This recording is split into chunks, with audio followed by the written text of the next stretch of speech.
Good evening. Welcome once again to the Power Hour. I'm Steve, along with the urban sensation C Red, the mighty vixen known as Cactus Rack, and of course the real deal Rion Skills. And my good God, is it our great pleasure tonight to welcome to this program OVW Women's Champion for over 100 days, the lovely, the intoxicating, the musical Shalonce Royal. Shalonce, thank you. Hello. Oh, oh, oh. Thank you. Thank you. It is so great to have you here tonight. I first became aware of you when you arrived at CSW and you came out of the back singing, and I'm like, is that Whitney? Is Whitney suddenly reincarnated? So we were blown away. And then as you wrestled Adam Stallion, you continued to sing, which to wrestle and sing simultaneously, well, that's pretty amazing. So tell us, are you a singer? Are you a wrestler? Are you a singing wrestler? What are the levels of your skill set? Because they seem pretty phenomenal. Well, the answer to your question is all of the above. I'm a wrestler, I'm a singer. I do it at the same time while beating people up. And Adam took an ass whipping. I mean, I'm not joking. Adam's the gatekeeper. He's the self-proclaimed. Now he's the casual killer, but when Shalonce was on the show, he's the gatekeeper. I don't know exactly what gate he's keeping, but that's what he is. And that was a tremendous ass whipping. And on commentary, the idiots that were on commentary with me are like, "Is this for the OVW title?" And I'm like, "No, it's what? It's crazy town in Seattle." Yeah. Of course not. Like, no. Why Yeah. why would I put the title on the line there for him? Against that fan, exactly my point that night. So Alpha Zeta Zeta, now you know. You have been doing this as far as my research goes since 2018. Is that correct? Yeah, kind of. I actually started in the backyard in 2017, but I only stayed there for a little bit. And then I eventually went to One Fall Power Factory, which is now called the Nightmare Factory, in December of 2017. But I officially started taking matches a year later, December 18. So you've been doing this a number of years. Who trained you to be the stellar performer that you are? So I have to give credit to QT Marshall and Glacier. Birds, cold in here, but Glacier. And Cody Rhodes did some refining and did some, occasional training here and there. And Dustin Rhodes also. That is quite the cast of people that have invested time in what you have become. And 100 days as a champion anywhere is pretty darn impressive. Tell us a little bit about OVW and your title reign. So OVW, so let me just be honest. At first, so I wasn't really a wrestling fan growing up for multiple reasons. Some reasons were out of my control. But I didn't get to understand the significance of OVW until I got there. Like my brain was like, "Oh, how you Valley Wrestling? This is Kentucky. What's going on?" And then I went in there and I started saying hello to everyone. There's an area in there where there's a lot of pictures of all the people that have come through there, and I'm like, I see them on TV. I mean, I wasn't that dumbfounded. I knew who they were, but I'm like, oh my gosh, like these people who I look up to or who I want to meet or have met and just excited to be in their presence. And I'm in this place too. So of course, I did my research and everything and realized that it has great history. So when I originally got there, I was just trying to figure it out, just trying to find my way. And once I guess at one point, and then we can go into this later if you want, I just got bit by the bug because at first I was going to quit. I was just going to quit wrestling. And then I got there and just saw like the production of things and everything. I was like, oh, okay, I see how it is. I'm going to make history also. So I'm going for it all. And that's when they saw that I was taking it seriously. Other people saw that I was taking it seriously. And I'm like, look, I'm gonna do what I have to do. Plus, who does what I do? Like it's me. And next thing you know, I'm facing Layla Gray for the title. And I have the title and now I refuse to let it go. And the rest, as they say, is history. Now, it is well documented that I run my mouth and talk way too much. So I am going to yield our special guest to my co-hosts. I'll start with C Red. C Red, you have to be amazed at, I mean, you already said you were amazed. What questions do you have for the OVW women's champion of 100 plus days at this point? Was there a defining moment outside of you seeing the pictures on the wall that made you say, I'm all in? I'm putting all the chips on the table, pushing them to the middle. I'm all in.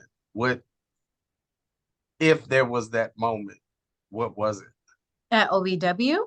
Or no, just period, where you decided, I'm all in this wrestling thing. So I decided that I was all in when I sang the national anthem at All In. Wow. You see there? See what I did there? We see what you did there. Damn, that is some Whitney Houston shit right there. That's what that is. So dialing it back, that was technically the wrestling world first introduction of me. And that show was a lot of different people basically going all in on their dream of professional wrestling, showing why they feel that they should have the recognition or do the matches that they want to do, or, they all had their different reasons. Me, bright-eyed and bushy-tailed and didn't really know much of the business, I knew that it was something that I wanted to do at that point. And I was honored to be able to sing the national anthem there. Now, I will put a disclaimer that national anthem wasn't necessarily my best work, because you all can tell what's my bread and butter. And I felt like I should have stuck to opera because I'm really comfortable with that, but I tried a different style. It wasn't bad. People popped for it. But, I think the intensity of that event, I could have sang Mary Had a Little Lamb and they would have been like, yes. So, I take it. But soon before that, I won the Dusty Rhodes American Dream Scholarship. And around that time, I was contacted for grad school for music. Now, what a lot of people don't know is after I got out of college and worked a little bit, I did go to try out for grad schools. And I didn't go because financially, I didn't want to go in more debt. And I kind of got bit by the wrestling bug. So I was just like, I'll take it a little bit and I'll rethink about it. So I forgot about grad school at this point. But then that happened. I think it may have been like the same night, or maybe I got the email a couple of nights before I won the Dusty Rhodes American Dream Scholarship. But around that time, I got an email saying that I had another audition. But because they remember me prior, instead of the partial scholarships that they were offering, they were going to offer me a full ride scholarship to college. So I had to decide whether or not I really wanted to pursue this thing called wrestling or go back to what I knew and get higher education for music. In my case, emphasis on opera performance. So once I, met Cody and heard what he was saying, and I was presented that award, and they told me I could sing the national anthem at All In because of the award and things like that, I'm like, I may really have a future in this. So I also decided to go all in on my dream of being a professional wrestler and show up and give my contribution, no matter how small it may have been, to this cause, and to keep wrestling from there. So that's technically my all in moment. But as I mentioned a few moments ago, there was a time that I wanted to quit, and that was around the end of 2019 going into 2020. So at that point, I was like, let me cash in my chips because I'm just old and washed up and no one's checking for me. Because around that time, I was wondering why I haven't been called back to AEW, because I was on AEW Dark number 6. I sang the national anthem. I was in the first ever women's battle royale at AEW, and then there was nothing. It was just radio silence. And I went back and looked at some of my work. Now, granted, I wasn't in that battle royale a long time. We're not going to talk about that. But, Dark number 6, I was there. And I started looking at my stuff and I'm like, first of all, I'm still green at this point. And in every sense of the word, to the business, to working, to figuring out who I am. So I didn't realize this at the time, but looking back on it at that point where I'm like, what do I do? I'm like, how did I expect to just walk in there and just get a contract like that when I didn't even really know what I was doing? I didn't really stand out. I'm not saying that I wasn't cute, but I was okay. But I was just like, I did my job, got my paycheck, and left. So I sat there and I'm like, why am I trying to give up when I didn't give everything? Like, I know I want to do this. I sacrificed a lot for it, but let me just give it one last hurrah. So it is actually, I had a conversation backstage with some friends, and I had mentioned how Shalonce was born technically in South Korea when I studied abroad there. And that was because, you know, that's the first time I had like different colored hair. I was going into the clubs, they were letting me in for free. Now, be like Beyonce, and I was like, close. And next thing you know, How's your mom? yeah, I'm just like, you know, just fuse it together, Shalonce. And one of the friends was like, make way for Shalonce, and that stuck. So technically Shalonce is Korean, but we'll get into that later. So she was born there. I shelved her when I got back to America. And my friend was like, why don't you just bring back Shalonce? Like, what's the worst? Like, you already feel like you're at a dead end. What's the worst that can happen? It doesn't pick up and you know you tried everything. So I'm like, okay. So that's when I changed my name because I was using my real name at first to wrestle. I changed it to Shalonce, kept my last name. And I'm like, you know what? People obviously aren't even paying attention to me anyway. So I'm just going to start singing and beating people up at the same time because I'm angry. I'm angry. I turned on a full freaking ride scholarship for this business and no one is paying me any piece of attention. So you know what? While I'm kicking you, I'm going to sing some octaves that you probably can't even reach or will never be able to reach because I'm going to be up here. And even if my wrestling skills aren't up here, my octave is, and you can't touch it. And next thing you know, I'm back on dark and people are like, who is that opera singing person? And there's people that loved it and there's people that hated it. But at the end of the day, you're talking about me. Yeah, I literally want to talking give you a about standing ovation right now. Thank And you. I like need somebody to write a wrestling opera based on your life that you can star in. That would be amazing. We need this. We're gonna figure this out. We're gonna make it may be a few years, but I'm gonna figure this out. We're gonna get it. Mm-hmm. I'm ready. Cactus, since you decided to chime in, Red, great question, by the way. Cactus, hit Shalonce with what you got, girl. I like to know how people came to wrestling. So I'm just wondering what was the thing that made you decide, because you said you didn't watch it or anything growing up. Like, how did you find it later on in life when you got a bit older? A lot of different things, girl. Ex-fiancés, judo, jujitsu, video games. Let me tell you. So, Wow. so yeah. So I actually have this little memory of when I was really, really young and my dad turned it on to Raw or something. And I saw the glitz and the glam of it. I said, I can do that. That's just one little memory. I don't know why I said it, but I just was like, oh, that's pretty. And I remember because the Divas title was still a thing because I was like, oh, that's a pretty butterfly looking thing. So yeah, fast forward.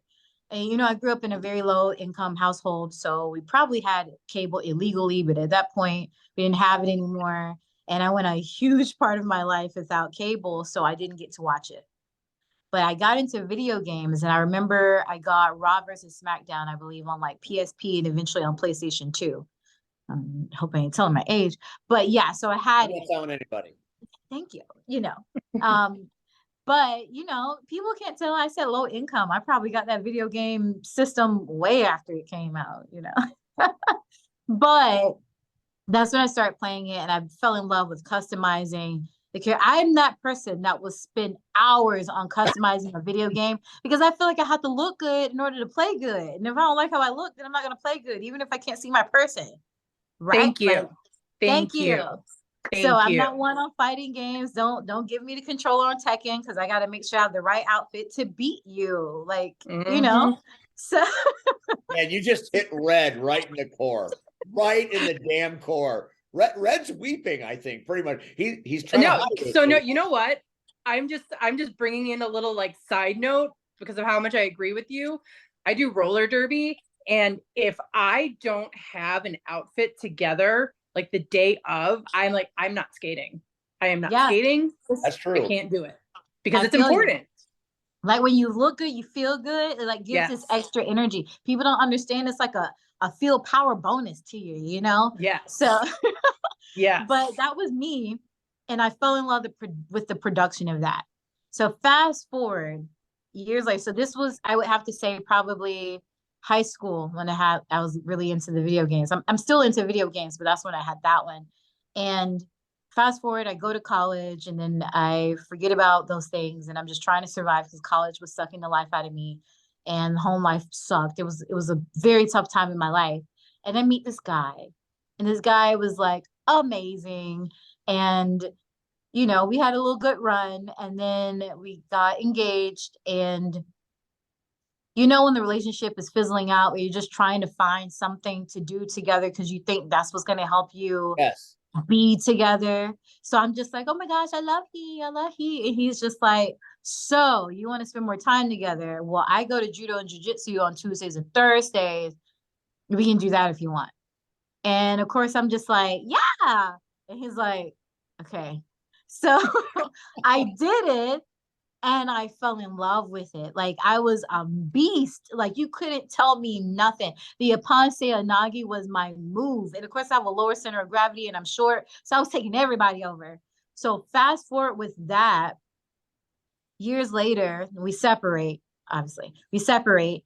And then that's when I went to Korea and found myself and everything. So a lot of this makes sense. It ties in together.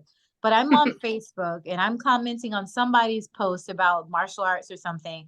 And someone saw me and they were like, oh, you're a girl that does martial arts. You should do our backyard wrestling promotion. So I would Google it and stuff. They actually had a lot of videos out on YouTube, a very good following on YouTube. And I think it's probably one of the longest running wrestling, backyard wrestling promotions. So I'm like, oh, people are going to see me on YouTube. That means I got to look good. I got to get together. You know, I got to do this.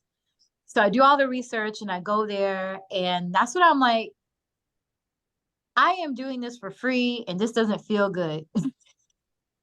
So I don't want to stop, but I at least want to put my body through this if I'm getting paid. So let me try this pro wrestling thing. So that's how I made the segue through that. And then a friend that was also backyard wrestling went up to QT school and they were like, just try it for one day. I promise you, you'll love it. And I was just like, okay. And I went up there and I fell in love with it. And I've been doing it ever since. That's amazing. I just want to interject. You might be the most well-spoken guest we have ever had. Really? Oh my gosh. You just speak so effectively, and your range of emotions in the way you speak is absolutely spectacular. Thank you. I'd listen to you read a phone book.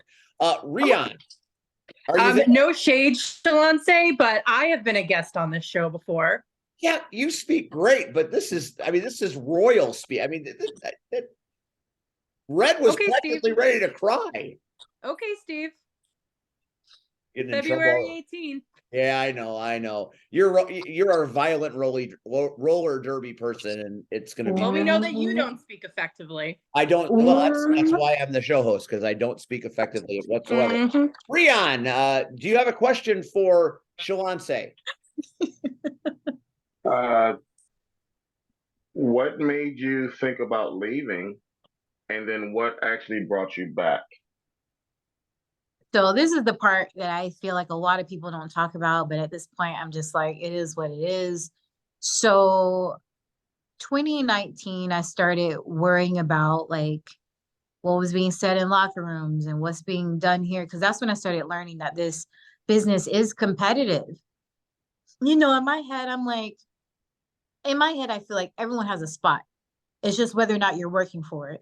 And there's time and place and different things like that.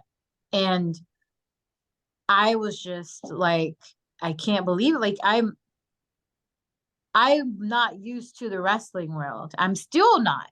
I was used to the classical world, like what I would call the real world. And some people would get like really upset with me, but like wrestling politics is just not how the real world function. There's still things that Amen. are treated like a fraternity or a sorority, and there's all these different things. But I'm like, no, when I graduated and got my degree and went to this place and spoke to this person or whatever, it's like we're equal, unless if you're my professor or my mentor. And even then, I was still spoken to and treated as if I was their equal in a sense, except for when there's like a doctor in front of their name, and or you know what I mean? And even then it's like when I am going out there talking about my music or like classical roles that I want to do or auditioning for operas, they don't want you to act like you're lower than.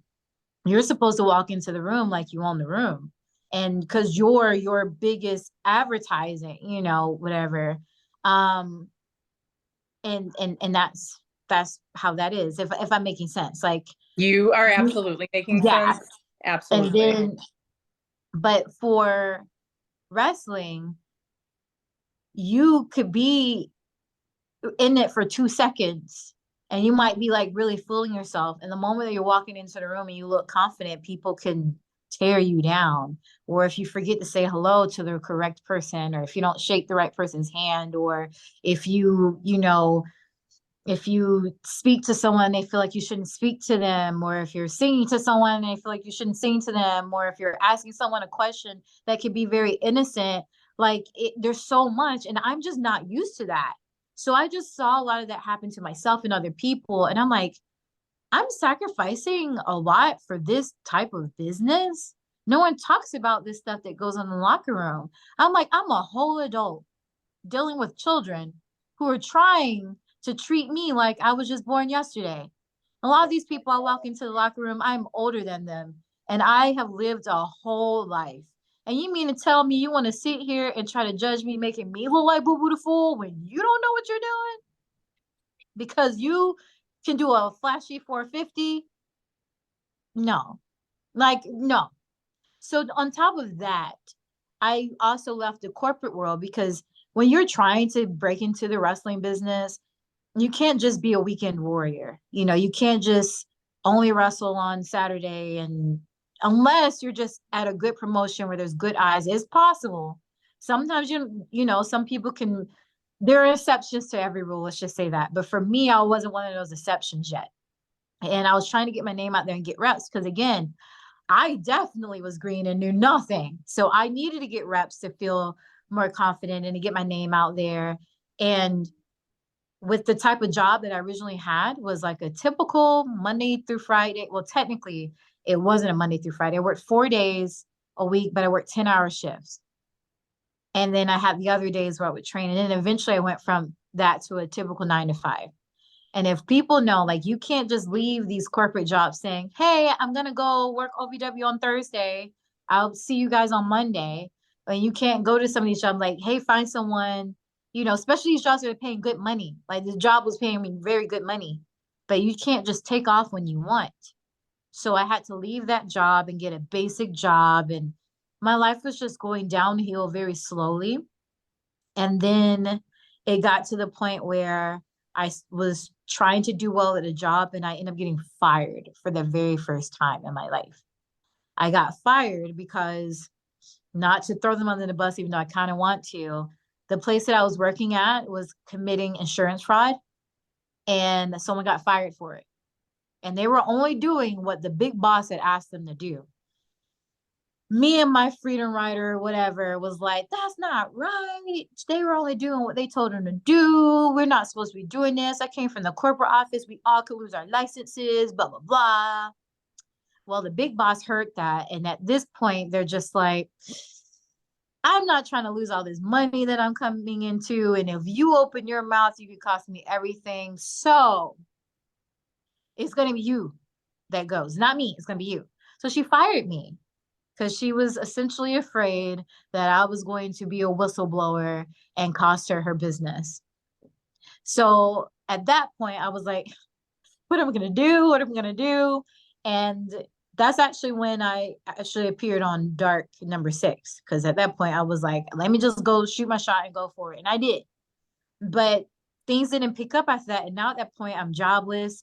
Eventually, I I'm living off my savings. I'm trying to work out. I'm trying to do whatever. That's when I'm realizing a lot about myself, that issues that I had that I didn't know or that I thought that I dealt with, like eating disorders and things like that. I'm dealing with all of this for the first time without a lifeboat of any sort. So then I get another job, but you want to know what happens? Freaking COVID-19. And because I was a new employee, they let me go because they didn't know if they're going to be able to pay everybody. And then the world shut down and I go through a breakup and I can't work and I have to figure out how I'm going to stay in things. So yes, when I looked at wrestling, I was like, it's you. It's your fault. I wouldn't be in any of this if I had just stayed home and was a nice gal and did my corporate job or went to college again and just did what I needed to do. I could have already been married by now if I wanted to. I could have been traveling. I could have went back to South Korea and teach. You know how all that happens. And I'm like, I'm done. So then one day during COVID-19, the pandemic, I did some soul searching. I'm like, look, a lot of these things happened. They were out of your control. But there are quite a few things that are in your control. And you can stop this. And I'm pretty sure no one would judge me because they know that I really tried. Or I can keep pushing and just see where it goes because you've already sacrificed a little bit for it. You're still young and you have something. So I spent 2020 basically in a cocoon. That's why I feel like 2020 is probably one of the best things that happened to me wrestling wise. Other people thought it was a cage. For me, it was a cocoon. And then I came out to be Shalonce. And I'm not saying everything is a bed of roses because I was that one that was like, can it possibly get any worse? And God was like, girl, say less. And I'm like, so now I'm like, oh, let me not say that phrase again. But I am still fighting through. I am still the fighting siren and I am getting it. Thank you. I have to say that I Greatest absolutely answer agree. we've ever had on this I show. have to say that 3 seasons. Steve, shut up. I'm talking. I mean, I have to say that absolutely, like, first of all, amazing. Second of all, I have to agree with you about like the wrestling culture, like not saying hi to the right person and not, because it's like coming from roller derby where it's not quite the same as opera, but we're all equals. We're all equals. Everybody comes in and works together. And then when I started, so I trained in wrestling before I met my boyfriend, who's the hot rod daddy, Andy. But I never really got to the backstage part. I just kind of did like ticket sales and like not tickets, but like the raffle tickets. So I didn't really experience the backstage. But when I started going to shows with him and like just, I'm not going to name names because I've been asked not to start shit. But somebody who wrestles in the South Bend area caused all kinds of shit for him because during COVID he didn't go around shaking hands, and it was like said I'm gonna get you banned from this place, you're a fucking asshole, like all this stuff. And so coming from roller derby where like everyone's best friends, even when we hate each other, it was just like, why do you do this? And it took meeting these guys actually for me to start enjoying wrestling again, because I was so put off by the culture. It's just like, why would you want to be in a place where everyone's like beating you down just to make themselves feel better? And I'm sure I'm going to get dragged through the mud for saying that. And I don't care because it's true. It's true. And not all locker rooms are like it, but it's enough. Yeah. It's enough to where you're just like, really. And the thing is, it sucks. And there's some people that are really actively trying to change that, but it's a culture, it was something that was long before me. And, it is what it is, unfortunately. And I just wish that more people, like for me, I think it's different. Like it's an eye opener for like people like you and myself, because you're outside of it and I have lived an outside life.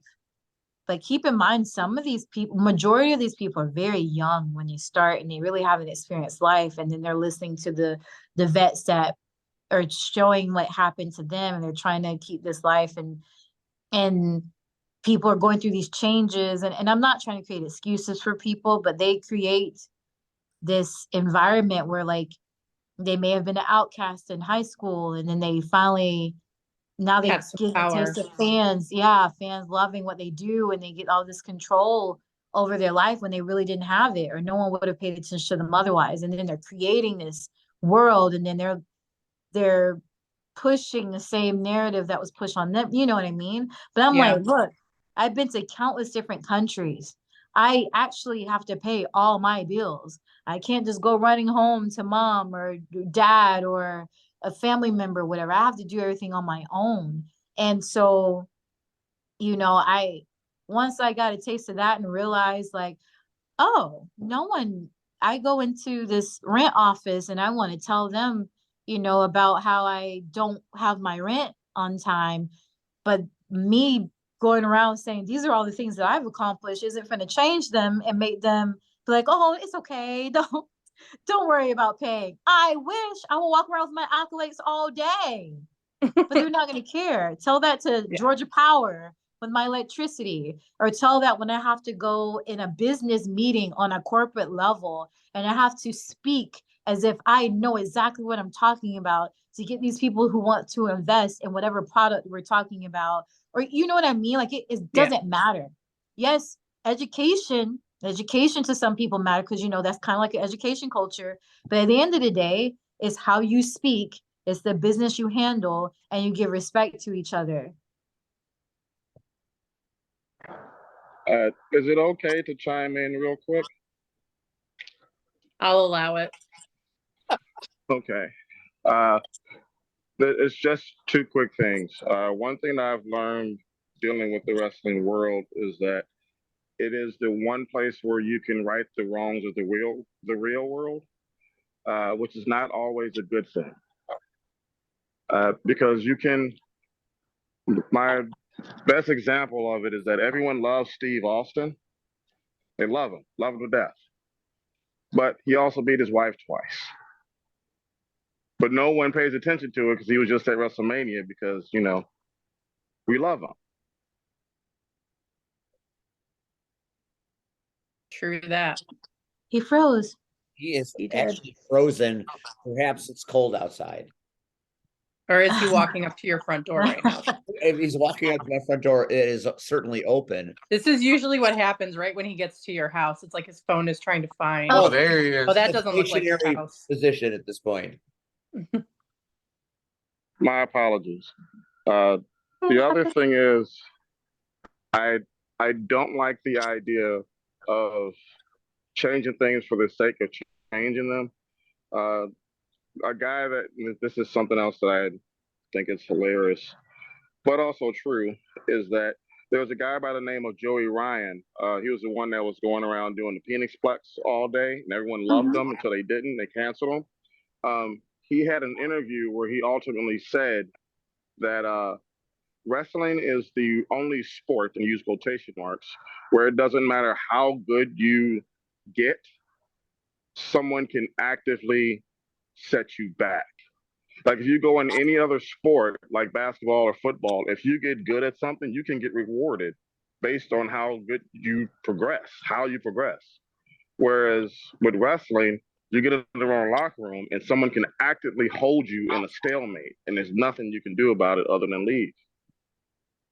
And I've always hated that idea, but I love the idea that you have said, the hell with all of that. I can just do it and it doesn't matter. Like the fact that you lost it and then came back, much respect for me. For someone that has dealt with said thing, I understand that 100%. I'll go back to being silent now. No, you No, make we really like it when you valid talk. points. You make really valid points, and by no means am I trying to trying to trash talk the wrestling world because it's my world. And just because something upsets me doesn't mean that is Royal's word. I mean, Shalonce wants to feel like I make the difference. But at the end of the day, this is a business that has been here long before I was even thought of. It will most likely still be here when I'm no longer thought of. And I just don't like some of the personalities that I think can form toxic environments. But trust me, it's not Agreed. everyone. And Agreed.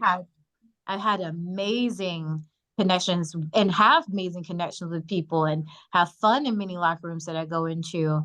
I just hate how some people become victims to toxic things. And, like I keep saying, like the real world, I'm used to working, no matter what's happened, I'm used to working towards something and it being based off of what I've done.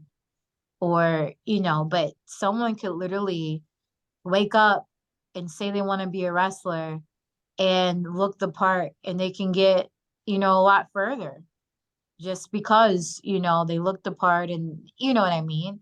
And the same could happen either way. Like there's no rule book. There's no set path. But I feel Not like at all. some people try to force you in that mentality, saying that it is, but it's not. There are exceptions to every rule. And I just wish, I guess to sum up what I'm saying, again, I love this business. I just wish people were kinder to each other. I think we should be much kinder because we all are struggling with something. We all have overcome something. We all are striving to overcome something. And even if you're sitting there like the professor and Pop-Up Girls singing, "My life is so perfect." If you don't know, then you need to know. Even if you're him and you're going through that, cool, good for you. And reach your hand out and help someone else. That's what we should be doing. We shouldn't be judging. We shouldn't be trying to, shoot on people because they lose their mind in the ring, or because, like all this stuff. I just think we should be kinder to each other. Understand when you're in the locker room, especially with people that you admire, you're probably nervous. There's times that I walked up to people and they didn't want to shake my hand. Been And that, there. Been yeah, there. they didn't want to shake my hand. They didn't want to acknowledge me. And then there's other times where they come up to me and they're, in my eyes, I'm like, they're up here and I'm down here. And they come up to me and shake my hand and treat me like a person and have a conversation. And those are the little things, like, as a human being, if you have something against me, or if you don't like something, whatever, you can either not talk to me or have a conversation with me, but you don't have to go talk about me to other people. And I see a lot of that happening, and so, but I can go deep in that. But that was going through a lot of that when you're already going through something mental. And then the thing that you feel that you're sacrificing for, you're seeing all these things. And I'm a really sensitive person. So while I may have not been a victim of a lot of this, I know people who have, or I see it happen. And then you're just like, it's only a matter of time when it's going to happen to me. I've been burned by some things too. And I know my intentions are pure. And I've seen people cry knowing that their intentions are pure and they just really want to make it in this business. And someone took something the wrong way. And now they're on a drug binge because they also sacrifice things. Not everyone has that mentality of, I am not going to let this business beat me. And it's not just wrestling. Just think of musicians, music, like especially the indie scene, the indie music scene, they're trying to make it. Actors, like this entertainment business is soul sucking enough. I wish that we could just be kinder to each other. And a lot of people didn't know that. I was just on the verge of quitting. And a lot of people don't know I was on the verge of thinking whether or not I should exist in this world, because it wasn't just wrestling. It was everything. It was everything. And that's the reason why I was like, I don't know about this wrestling thing. But I looked at it and I've already sacrificed enough. I'm going to go for it, because all these people can't be lying when they say that they see something, but I have to see it. And I don't want to waste these people's time. I feel like I wasted enough. And I just didn't want to do that anymore. So fortunately enough, now in 2023, I'm still going strong. Okay. So this question is for my panel. Has Shalonce become the greatest guest we've ever had with an answer like that. You are not about to get us in trouble. You got to be real. I mean, I'm Shalonce. Red. That I was think so she's real on a and par scary. with myself and the other knockouts when we were on the show. Red, that was so real, it was scary. But here's the thing. We have guests that Blessed. I'm not saying I'm not blessed, but hold on. amazing. You asked the question, let me answer. We have guests that stay in character. And they give us, we ask A, B, C, and they give us A, B, C, and that's it in the story. Then we move on to the next week, next guest. What she just did was the proverbial onion. We got Shalonce, but she started to peel back all these layers, which I think because of the questions we asked, especially the last one from Rion, she's able to expound and give us insight into what she really dealt with. Like, I'm going to be honest. The night we met, I did not speak to you the way I speak to most females at a wrestling show. Why? Because of the cancel culture. Because it's hard to say, hey, I'm Red. You are cool. What do you like? Just start a conversation, because the next thing you know, now, oh, he did this and he did that. And I ain't part of nobody's cancel culture. So I'm just gonna stand. Like, if you didn't notice, I stayed in that back corner on that couch till it was time for me to go out. And then I left. Like I'm like, it's scary because we're in an age now, even with my regular job, with my students, and we just talked about this. Like, it's scary because I teach special needs.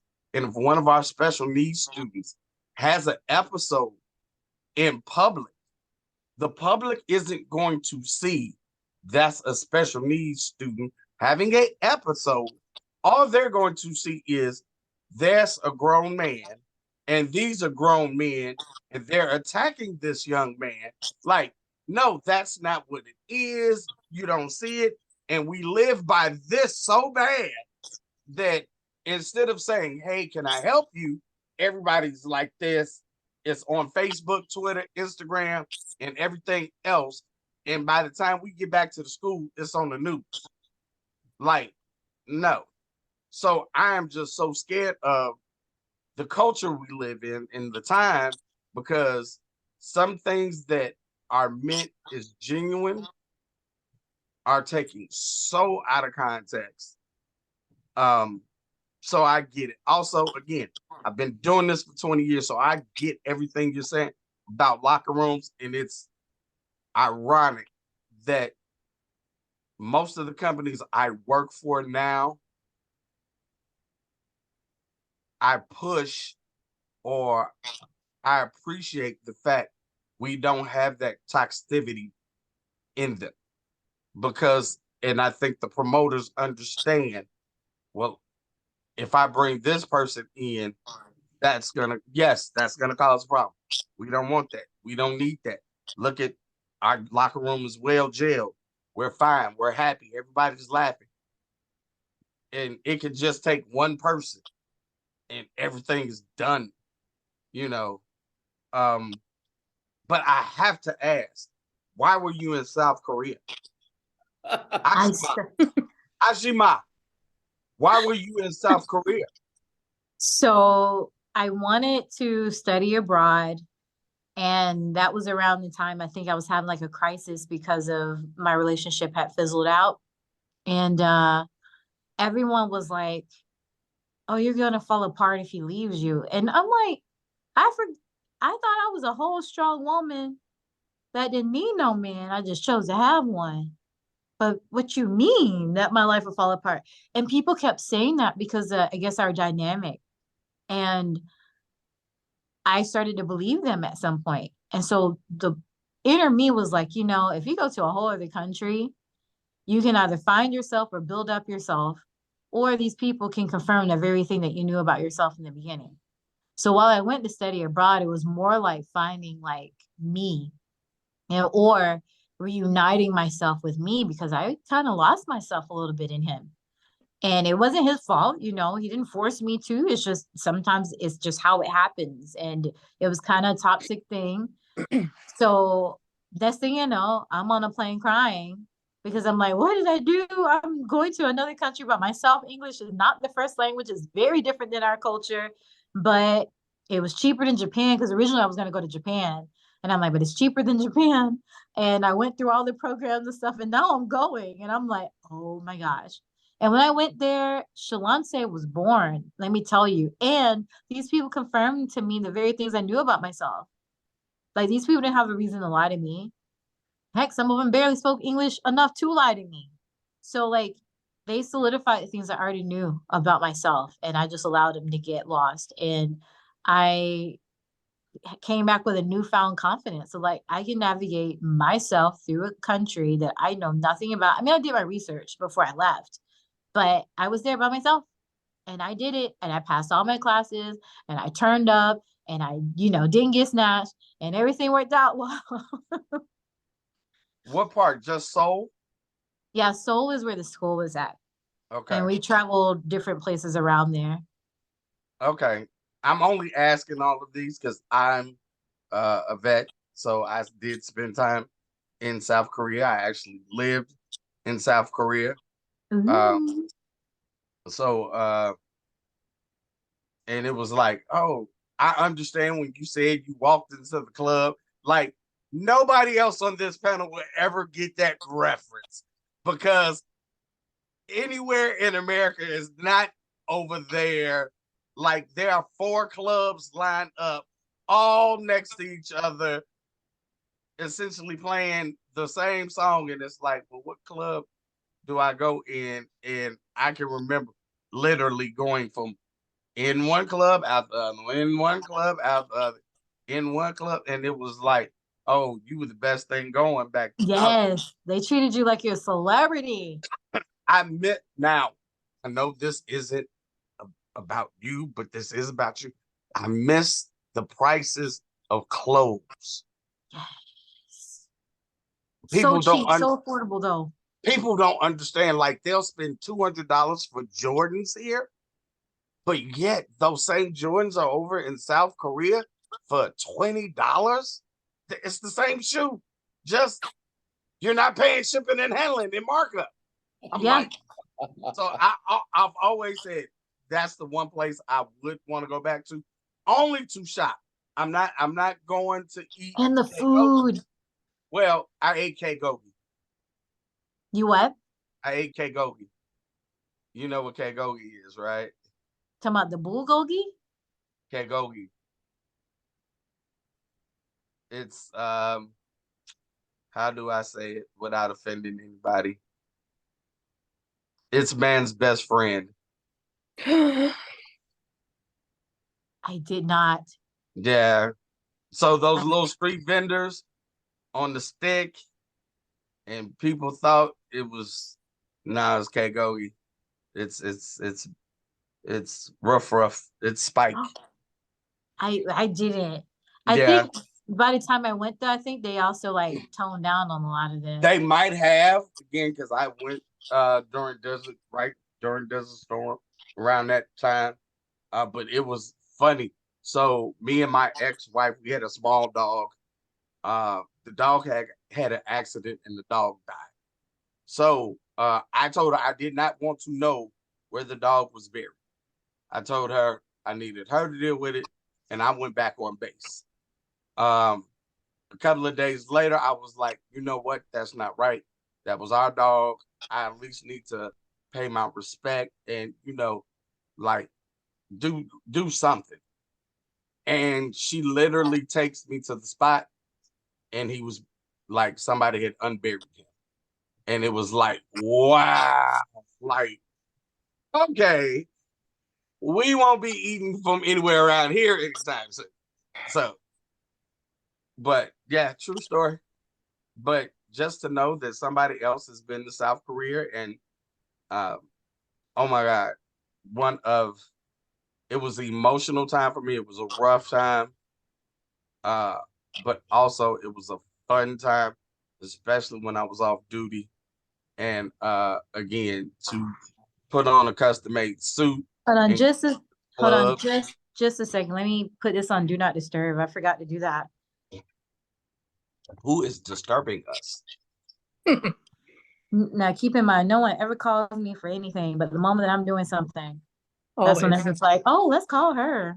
I mean, you are the OVW champion for over 100 days, so I imagine you blow up quite frequently. But not everybody has the direct number. That's fair. That's fair. That's Beyonce stuff, or Shalonce stuff, as we'll say now. Yeah, right. Forgive me if promoters start to blow you up, because while you've been talking, I have messaged every promotion that I work with and says, book this woman immediately. Oh, thank you. Do not collect $200. Just book her. So if you get a bunch of random messages from men saying, "Hey, would you like to work here and there?" I just think you're good for everybody. Thank you. Steve, if you get her booked somewhere, you have to get me on commentary for the show. Well, that's a given, Cactus. You know how that works. We're riding. I mean, I don't know, because I don't recall being invited for commentary at CSW.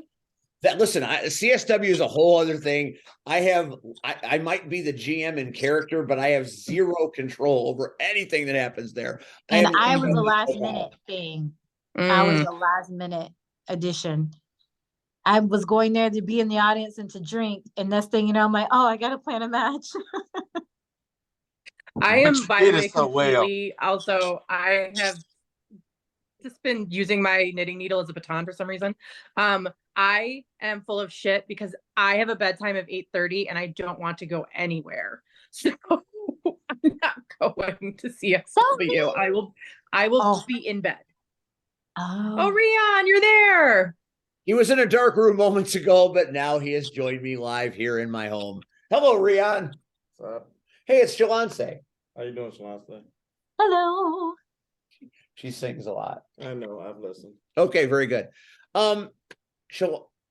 Magic. I mean, you have been absolute magic here tonight. I've got a couple of more questions that I'd like to ask. Let's talk about music. Okay. You've said that opera is your thing. That's where you feel most comfortable.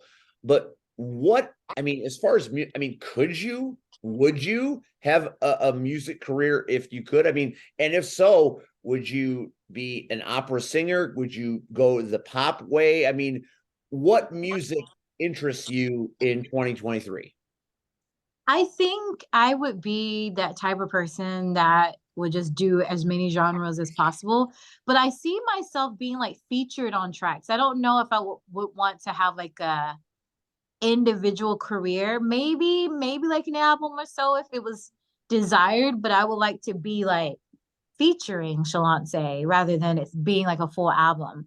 But I don't know. I say that now and then I might just go through something where I'm just recording nothing but songs at me. I don't know.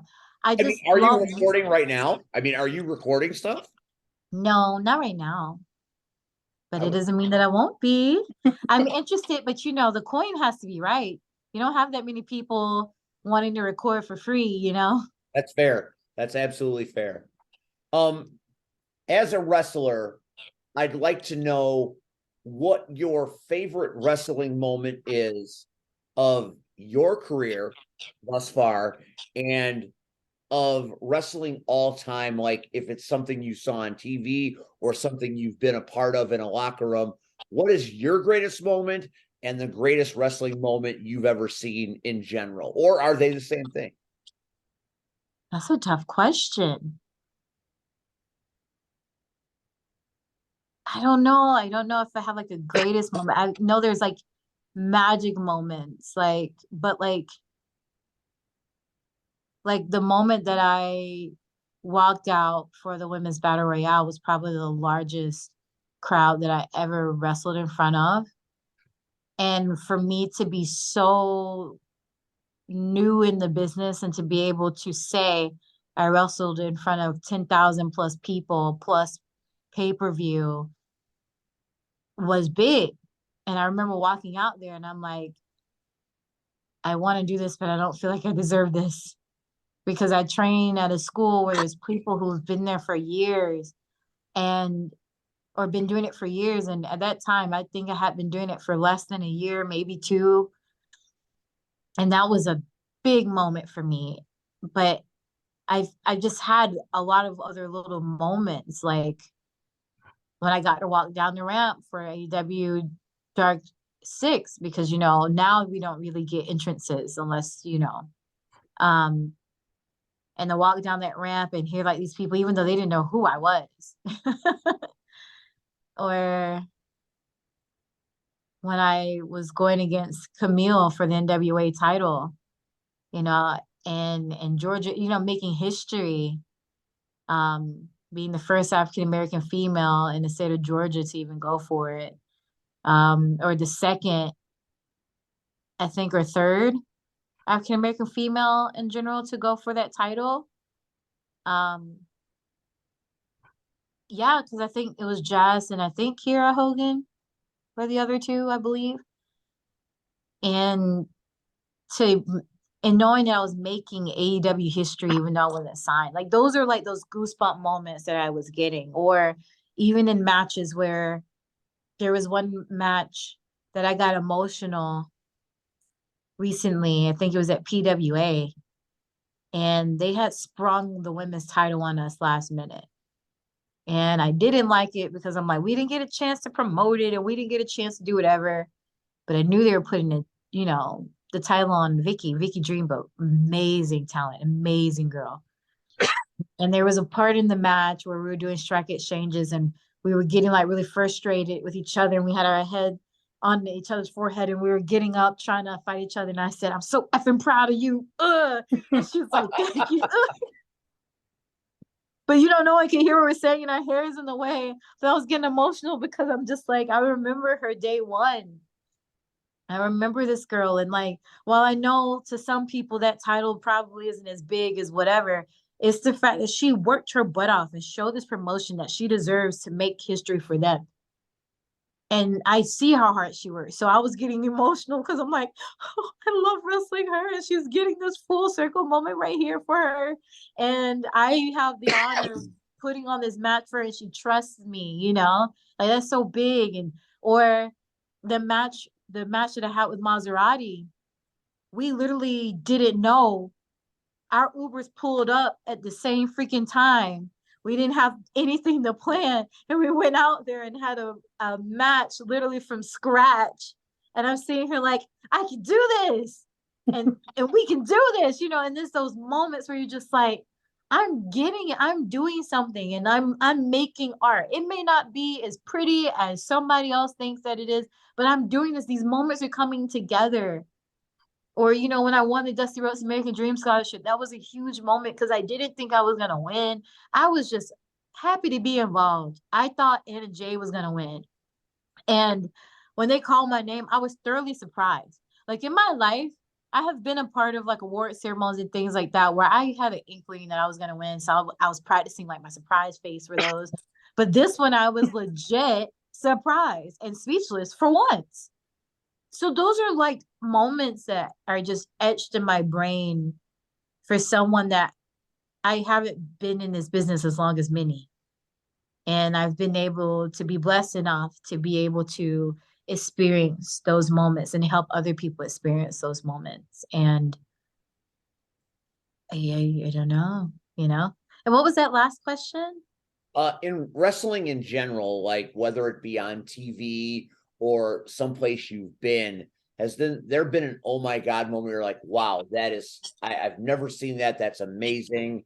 I mean, you just listed plenty. I mean, from the All In national anthem to your matches where you were overwhelmed for positivity to the people you were working with. I mean, those are great answers enough, but just in wrestling in general, maybe not you specifically, but is there something in wrestling on TV or something that you were like, oh my God, that's really amazing? So I would have to say it was the Asuka and Ember match that I saw in NXT before Asuka got called up. I think it was their last match there. And because keep in mind, one of my earlier memories was Diva match that was probably 3 minutes, if that.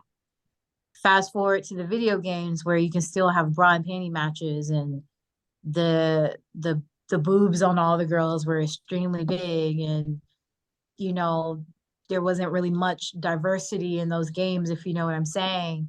And like I'm just like, that's what it is. And then I see, and I'm not trying to make this about race, but the first match that was shown to me are two minorities giving a banger, and it's not the slaps and the hair pulls and stuff. They're wrestling like the guys are wrestling that I remember, you know what I mean?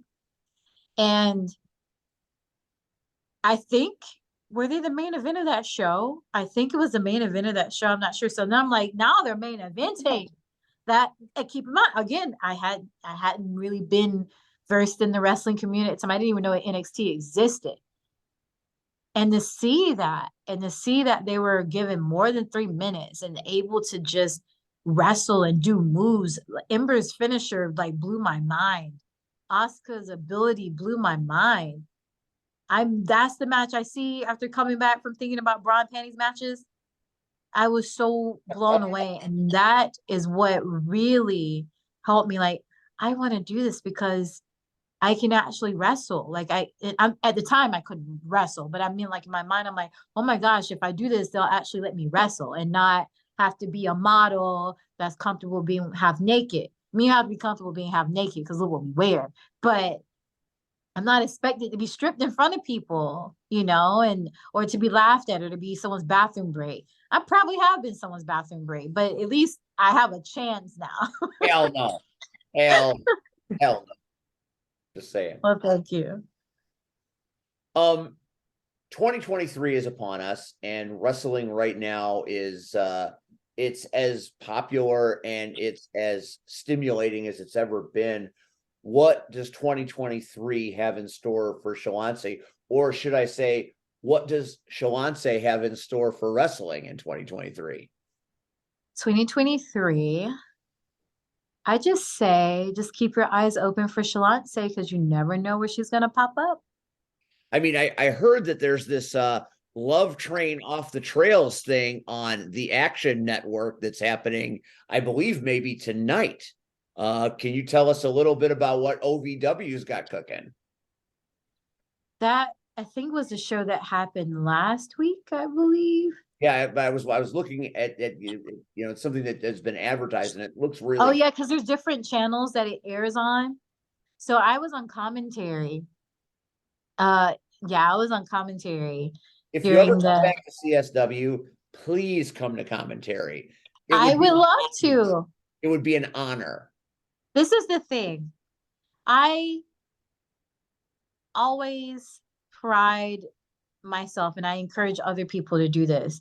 And it's also a conversation that Nyla Rose had with me as well. When I first started, technically, I was refereeing.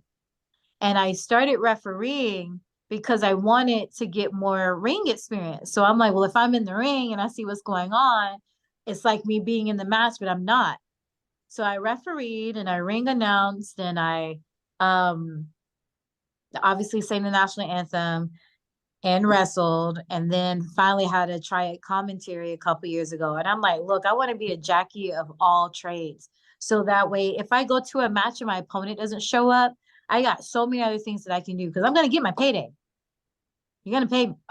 But I want to show you that I'm more than just a face. I'm more than just a wrestler. So that way when I give my rate, you can be like, oh, okay. because I can do a plethora of things, and I will do a plethora of things. Like, get your money's worth out of me. Like, use me throughout the night, you know? So in the event that I do come to a show and they would love to have me on commentary, I am not shy. Oh, like, I'll do it. If I need to be a special referee, I'll do it. I used to travel with my ref shirt all the time before it just has stains that won't come out anymore. That is the greatest answer. I mean, that's amazing. Red, Yes, sir. you guys have been in this business a long time. Those were amazing answers. Speak on what she said. Being diverse in this business. I mean, you guys know better than anybody that that's what keeps you in this business for a long time. Speak about it. I mean, dude, why do you think my chair just broke? Oh no. Come on, I know, Red. right? Why I do everything that I do. My resume speaks for itself, but again, think about it. Over the past years, referee, manager, wrestler, commentator, you name it, I do it. And again, you do it. You don't want to be a one-trick pony. Because Yeah. let's be honest, nowadays you could throw a penny and hit 10 to 15 damn wrestlers. You know, but what happens when the ref's car breaks down on the way to the show? What happens when the commentary tape can't show up? You know, we did a couple of weeks ago, we did CSW, not CSW, C3. They needed time to fix the ring. They needed somebody to go out there and keep the crowd entertained. Wow, they did that. I did it. Again, you have to be versatile. But so many people are stuck in, I've got to know my spots. I've got to be able to do this and flip off of that and then dive into the understand there. And that's also the downfall to wrestling, because people just see what's on Mondays, what's on Wednesdays, what's on Fridays, and they think you're not important if you're not in between those ropes. But let's be honest, there are so many other jobs that, guess what? All of that in-ring stuff doesn't matter if the people outside those ropes don't do their job. And that's what I learned also, like QT is a good example. So at All In, I drove up with QT, and QT wasn't on the show or anything, but something happened, and that's his story to tell, but I thoroughly learned from it. It helped solidify my thoughts on trying to be a jackie of all trades in this business, because something happened with the original person that was supposed to run Gorilla, and QT stepped in and he did it. And that earned him major cool points with the guys in the back. And they were just like, oh, that means he could, because he stepped up. He didn't have to. He stepped up. And now look at him. He worked his way up, but they saw like everything that they gave him to do, he did it, even though it did not have a title of a wrestler on it. But he made himself, how they say, undeniable. Seriously, he made himself like multifaceted to where it's like not having him would be a detriment to your team. And that's me. And I also had a wake-up call. I had a minor injury. And that reminded me of like, you don't know what your body's going to do tomorrow. And for me, fortunately, it was just my finger. Like, my finger won't bend all the way like the rest of them. I actually broke it doing something simple at training. So I'm wrestling and exercising everything on it because I'm thinking I jammed it. And I actually went to urgent care for my foot. And they were like, why is your finger bending that way? And I was like, I don't know. And so they gave me an x-ray, and they're like, okay, so your finger's broken. And I'm like, oh, okay. And you're like, but since it's separated, there's a small fragment that sliced your tendon. So we're going to have to put you in emergency surgery because it had been a while. So I don't know the term that they use, but I guess the tendon or something was, I don't know what was happening, but in the event that I didn't get it treated, it was going to like do whatever bones do, like when you don't get them properly, like replaced or not placed, but put them together. And then they said the tendon was going to eventually start shriveling up to where I was going to lose like control of my finger. So they end up putting a pin in through this way and a pin in through this way. And you can visibly see those pins. So I couldn't do anything because if I were to hit them on something, it hurt and it could also knock the bone and the tendon out of place. So the most important thing was the tendon. You know, people function with broken bones all the time, but if the tendons or something else is like messed up, which happened to be me because my bones had to overachieve and they just cut this little tendon. So I was out for about 5 to 6 months off of that. So in the meantime, I'm like, look, I need to make some money. So what I did was I announced on shows, valeted, valeted when I didn't really have to do as much in it, sang. I don't think I did commentary as much. And like at training, I was a referee / interviewer, like I just did something because you just never know how you're going to break into this business or what you would need to do. I could wake up tomorrow and they tell me that I can't wrestle again, but I love this business and I have a lot to offer, so I can do a lot of other things. So, Can we get the yeah. sign? I'll get the sign. Real quick. I'm trying to word this in the nicest way possible. I'm not sure how to word it. This is the one episode I've been a part of where the guest has thrown so many hard lefts that I did not see coming.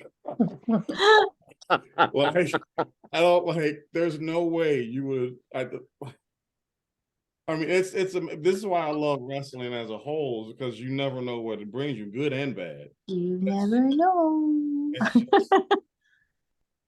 That's not where I thought that story. Everything you have said, I've been like, that's not where I thought that was going to be.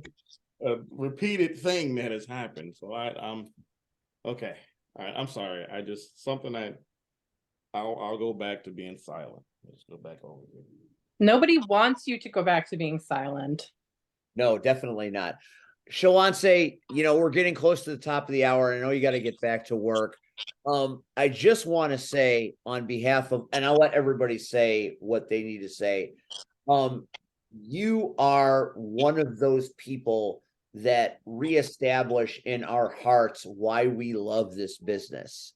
Your aura, your presence, the way you speak, your passion, it is unparalleled. And I would work with you anywhere because you do nothing but make this business better. You lift people up, you don't knock them down. And I can't tell you how many places I've been where there is nothing like you anywhere. You are a damn wrestling unicorn. And the fact that you took your time to be on this show tonight means the absolute world to everybody that works on this show, because we're just this little podcast that does it every week. And we try to be good and we try to do fun things, but you are something special. And there's a reason why I was messaging everybody I work for, because I think wrestling needs you. And I so appreciate you taking time out to see us tonight. It is amazing. Cactus, now you. Oh, okay. It was lovely to meet you in 2021. And I have been following you ever since. And I am so excited for your future in this business. And I hope that when Hot Rod starts traveling again, that we cross paths in some other promotions. I'm sure we will. I hope so. And I'm going to work on that opera. It's going to happen. That's I'm going to find a librettist. And over to C Red. Come on, C Red. You give roses to everybody. Give Shalonce, give her some roses. Let me get, Steve probably won't even get this reference. Let me get real for a minute. Oh, geez. Girl, you are it. You have it all. Brains, beauty, talent, damn a voice. You have it all. I ain't just talking about freaking wrestling. Baby, you are going to make it in life. I don't give a damn. Everything that you have went through is setting you up for something greater. The purpose on your life is going to be later on. You're going to be able to tell somebody the same story you told us here tonight. And oh my God, that is going to encourage somebody to keep pushing forward, to keep going, to keep being motivated, to never quit. Again, hell, I'm just being fucking honest right now. All the shit you went through, all your people doubting you, all your man left you, you ain't never gonna be the same. And you kept fucking pushing. Then wrestling, and you were like, you kept fucking pushing. Baby, you are the epitome of what a real woman is. Do not ever lose the light that you have and the aura and shine that is on your life. Keep being that beacon of light to everybody. Because again, I know Steve has said it before. Rion said it a few minutes ago. Again, let's fucking be real. Nobody has ever came on here and just wrecked shop the way you did tonight. And again, it's not about everybody comes on here and we tell people, okay, you can be in character, not be in character. Baby, you came on here, you was yourself, you were real, you took them damn layers of onion and you unraveled that shit until the end, and you didn't have to do that. You didn't have to, but you did. And because you did, that shows the woman that you are. Baby, you got it. 2023, 2024, 25, 26. Keep the fuck going, girl. You are all that bag of chips with a soda on the side and a Subway sandwich on the way. I'm just saying. And that big pickle. Don't forget that big fucking pickle, Red, because we all want that pickle. Rion, pickle. Rion, I would just be honored to meet you personally. Just to have a chance to talk with you in person. And I mean, I can't even say anything else because I think they've already nailed it. I would be honored to meet you in person. We'll make it happen. Book her at IPW. I said I'll pay her fee. I'll help. I'll contribute money to that fee. Anyway, Shalonce, I know you are 1 minute away from having to get back to work. You have been incredibly generous with your time, incredibly generous with your talent, and I absolutely cannot thank you enough for taking time out of your schedule tonight to sit with us and be the greatest guest we have ever had, and it's not even close. Thank you so much. You are amazing. Keep being amazing. And I hope we see you back in the Illinois, Chicago area very soon, because the world needs to see what we saw tonight, and they will. Thank you. Thank you guys so much. All the words mean so much to me. I really appreciate you all. And thank you so much for having me. And I hope at some point you will come back and visit with us. And maybe at day 200. When you hit day 200 as OVW champion, you'll come back and we'll talk about. We'll have a little check-in. Okay. All right, we're gonna let Shalonce get back to work. Shalonce, thank you so very much. That is OVW champion Shalonce Royal. She might be OVW champion right now, but she might be the champion of everything before it's all said and done. You never know. Oh, that voice, the sink 1,000 ships. You go ahead and you log off, get back to work, and I will send you the link when we're done. Thank you so much. Okay, bye guys. Thank you again. Have a good night. Same. Oh, Dog. Damn. Rion just left. Now Rion doesn't want to stay because, I mean, we have nothing to follow that. And I admit we have nothing to follow that. Does that mean we can log off and I can go pee? No, can't do that just yet. Literally, Dude, while she was talking, I'm texting Hades, I'm texting Bullard, I'm texting Jed. Listen, you put this woman on your show. Do it now. dude, the irony is when I arrived at CSW that night, after being stopped by the train, I was frustrated as hell. And to get there finally and see everybody, hey, what's up? What's up? What's up? And I saw her. Like, her presence just drew me. And I was like, who the hell is that? And somebody was like, oh, yeah, that's the OVW Women's Champion. And I was like, No big deal.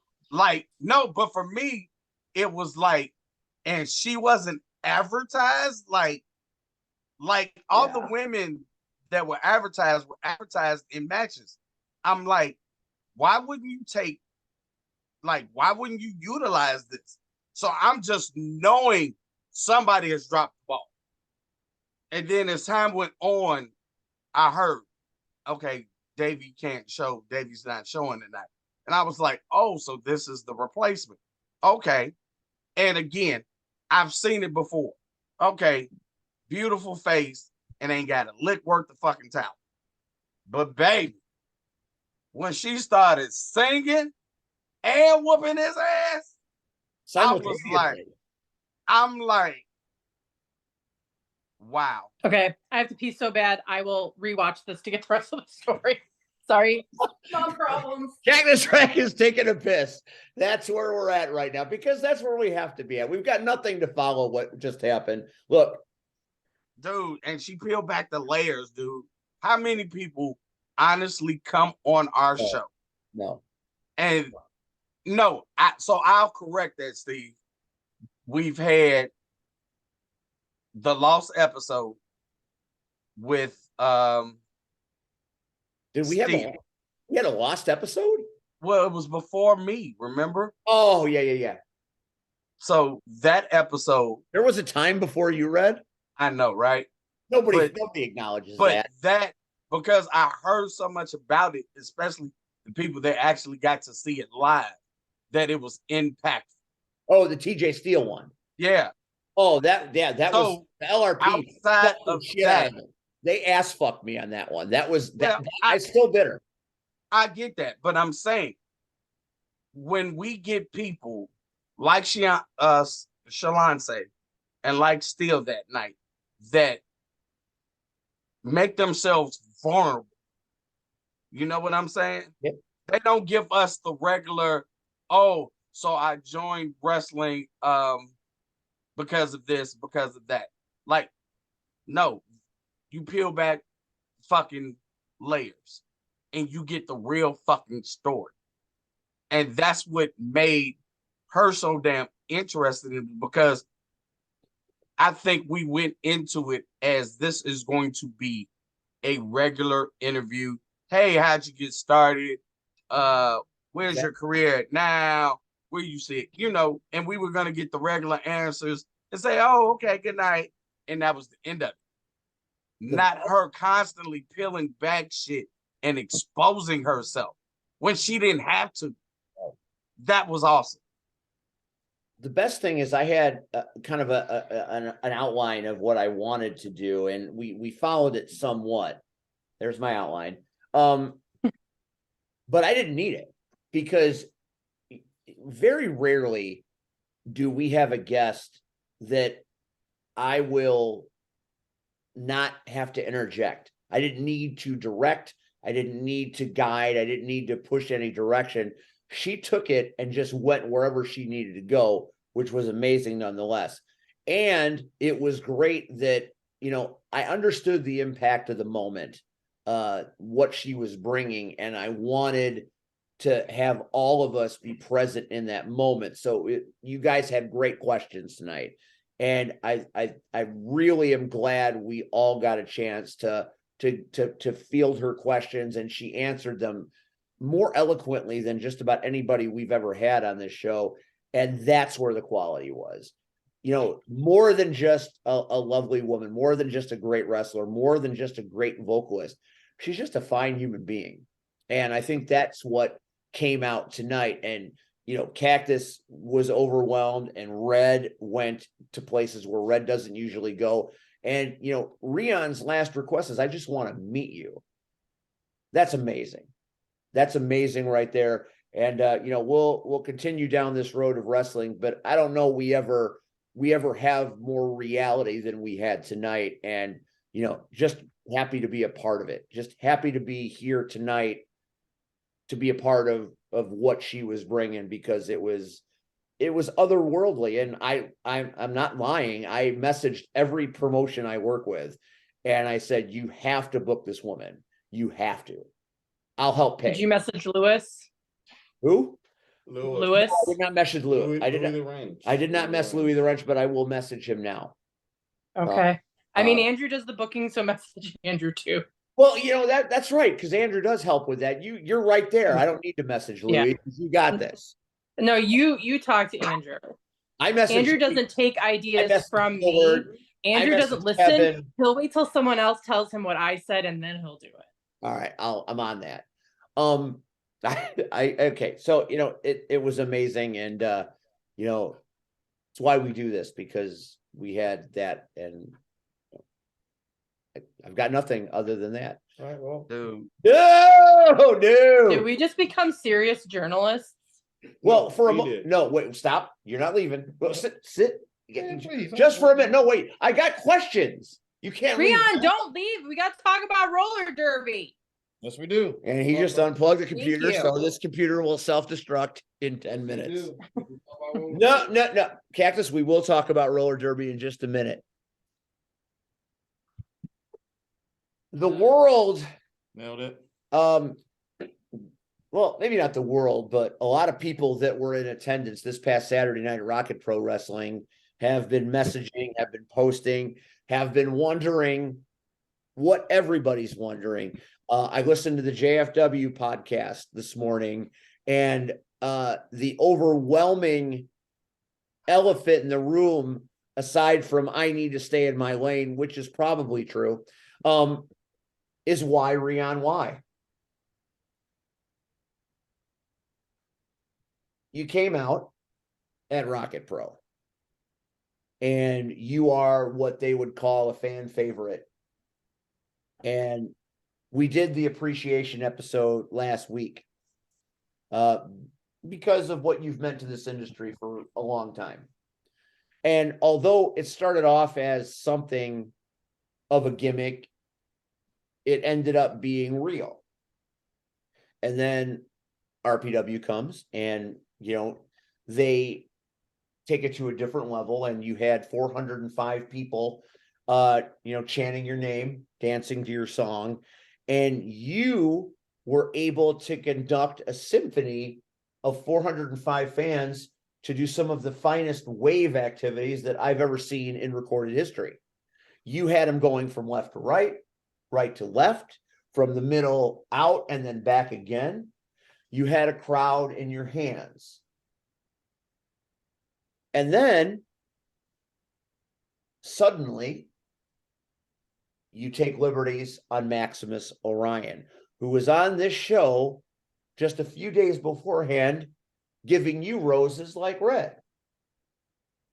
And everybody wants to know, Steve, what's gotten into Rion? He's on your show.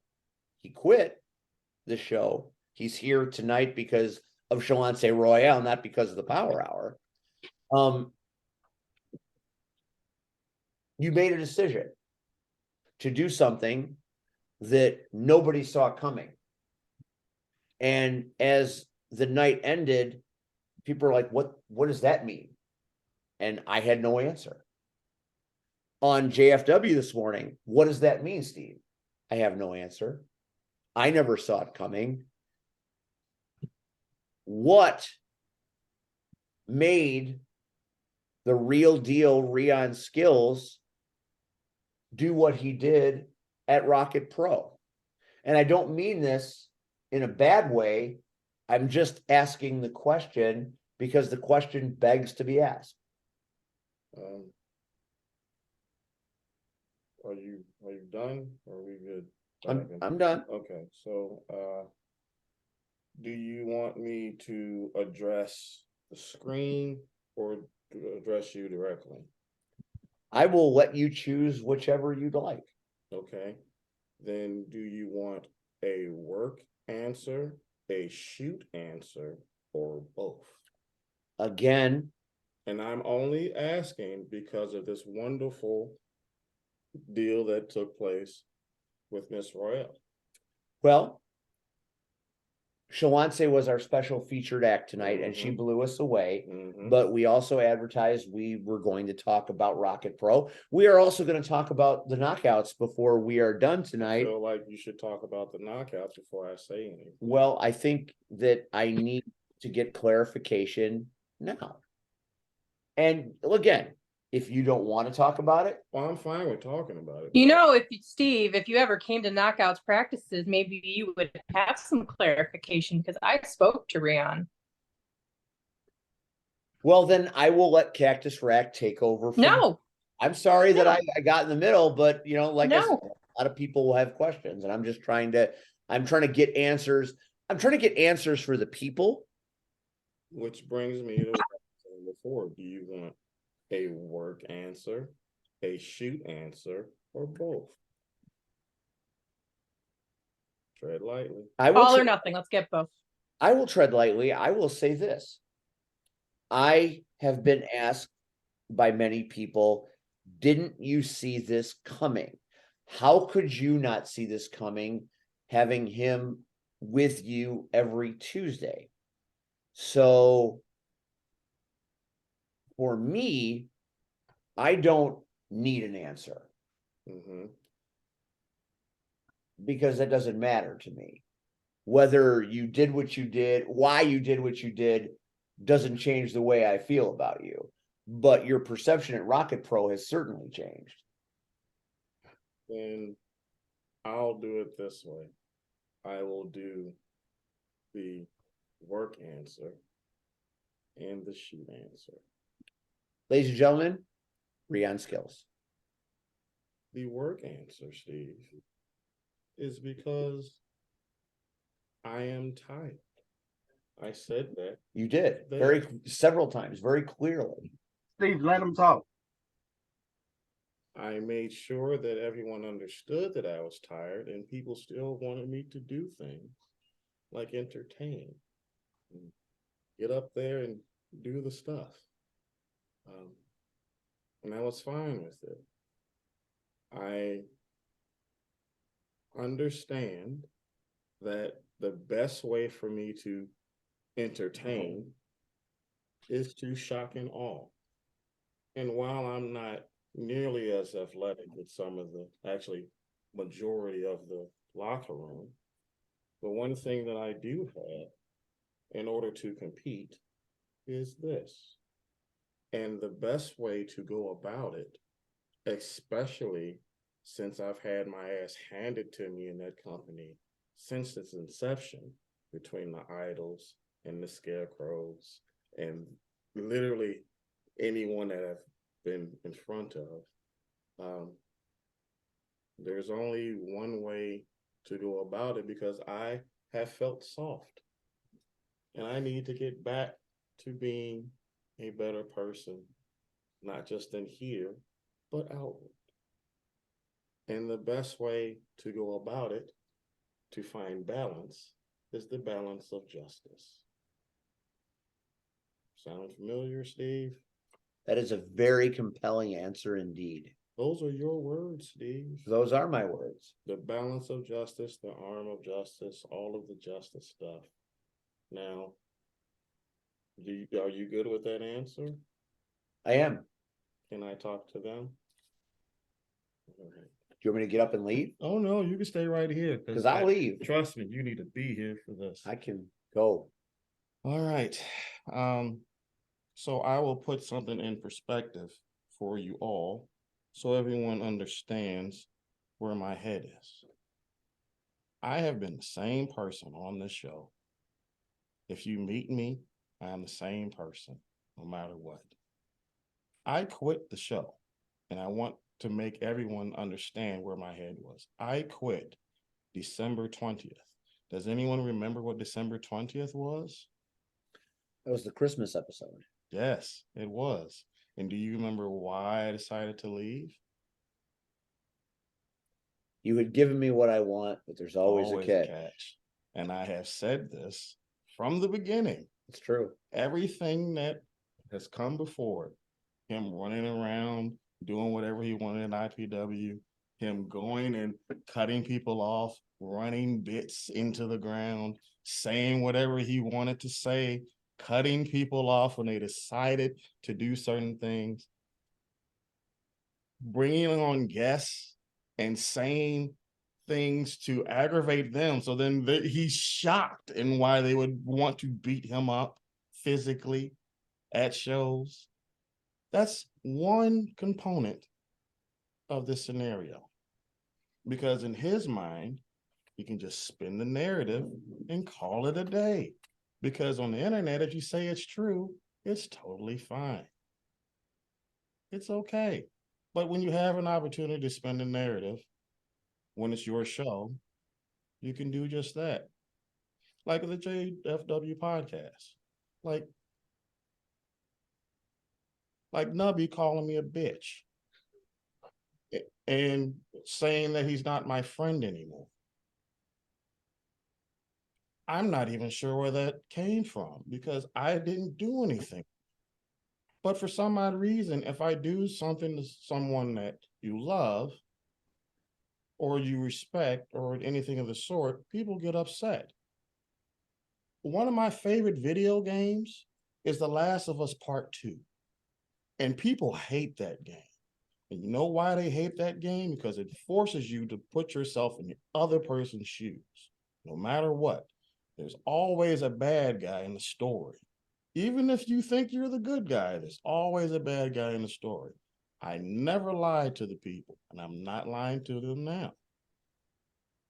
The thing that I have been just waiting to take place is where this balance of justice comes from. Because the last time I checked, and this is just from my history at Rocket Pro, not his because he hasn't been there as long, but I've been there since day one.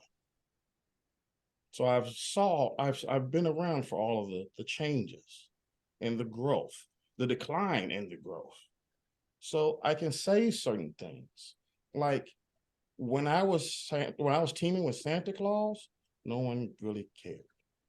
When I was in pie eating contests and dressing up as Cupid, no one really cared. When I was fighting scarecrows, no one cared. When referee Randy died, I was there with a referee shirt on in support of him. No one cared about that either. Not that, people aren't sensitive to these things, but it's one of those things where I've always been there, but no one really pays attention to these things because all they need is something to cheer, like those damn Coyotes, Gunner Brave, Shogun, Marche Rocket from time to time. It's just a bunch of these people that they could look forward to and, get behind. People just started getting behind me. And it's only because I entertain, which is fine. But then you have the balance of justice. There's been no balance since he's had that championship. Idols have taken over. Then they gave it to Damien Saint. There's undeniables running around. People are going through barbed wire fences and whatever they decide they want to have matches with. It's just no coast is now on two different coasts for no reason. Guest coast. There's a lot, Steve, it's one of those things where you have to look at it from a standpoint of what balance are you bringing? If you are supposed to be the balance of justice, it is the most unstable that it's ever been. And yet, what I did seemed weird. I didn't know there was an appreciation day for me until then. Right then and there. Who was it for?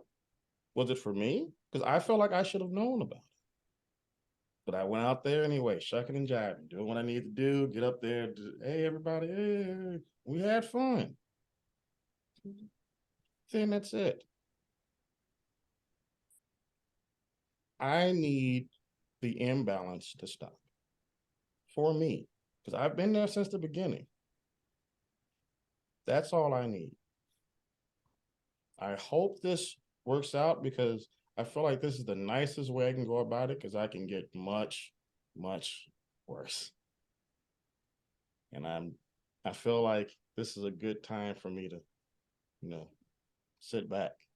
I mean, everyone's all over the place. Like Shelly's chasing people, you running around doing a bunch of things. You wouldn't have done that if the arm of justice would have just stayed in his lane and picked the way to go about things. You can't have both. You can't be a supernatural entity and Twitch stream at the same time. You can't hang out in what is that? Oh, graveyards. You can't hang out in graveyards and then turn around and do insurance commercials at halftime at wrestling shows. It's not a good balance. It's just not.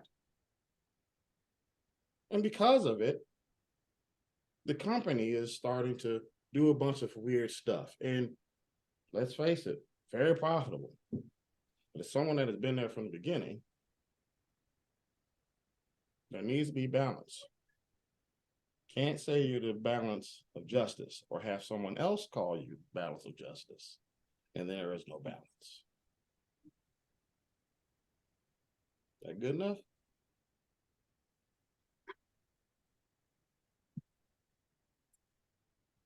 Keep in mind, it could have went much, much differently. I'm gonna let that just sit there. You should, because it could have been much, much worse. I feel like I can't wait to hear what people have to say after that. And to the JFW podcast, I do fuck myself from time to time because it's an option. Think about that for a second.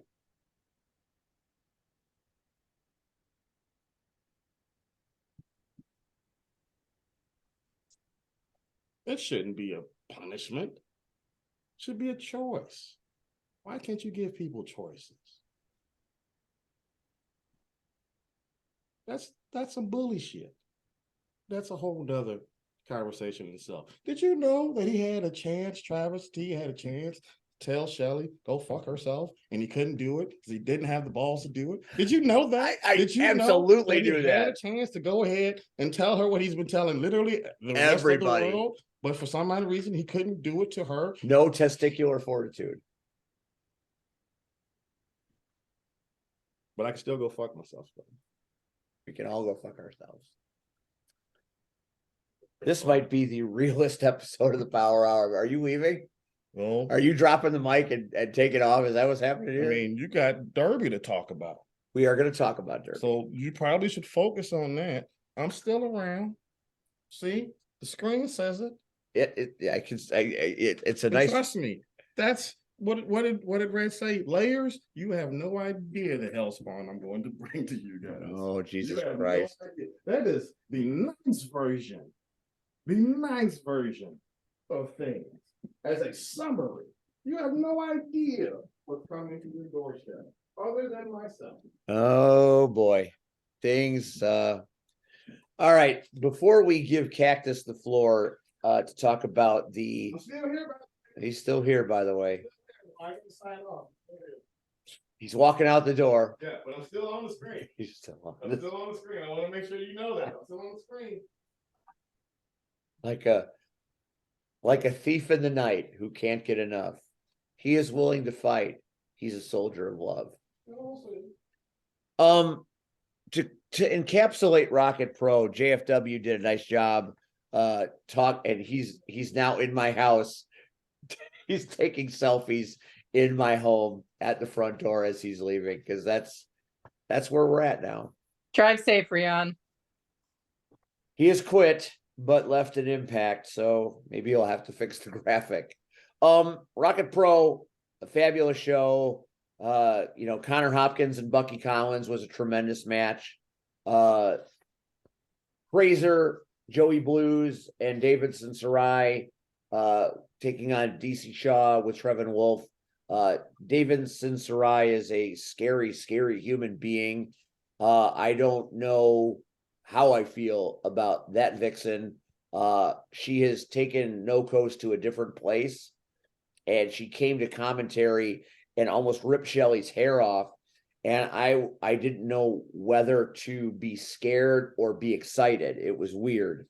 I was feeling And you things. just allowed it? There's nothing I could do. I didn't know it was coming.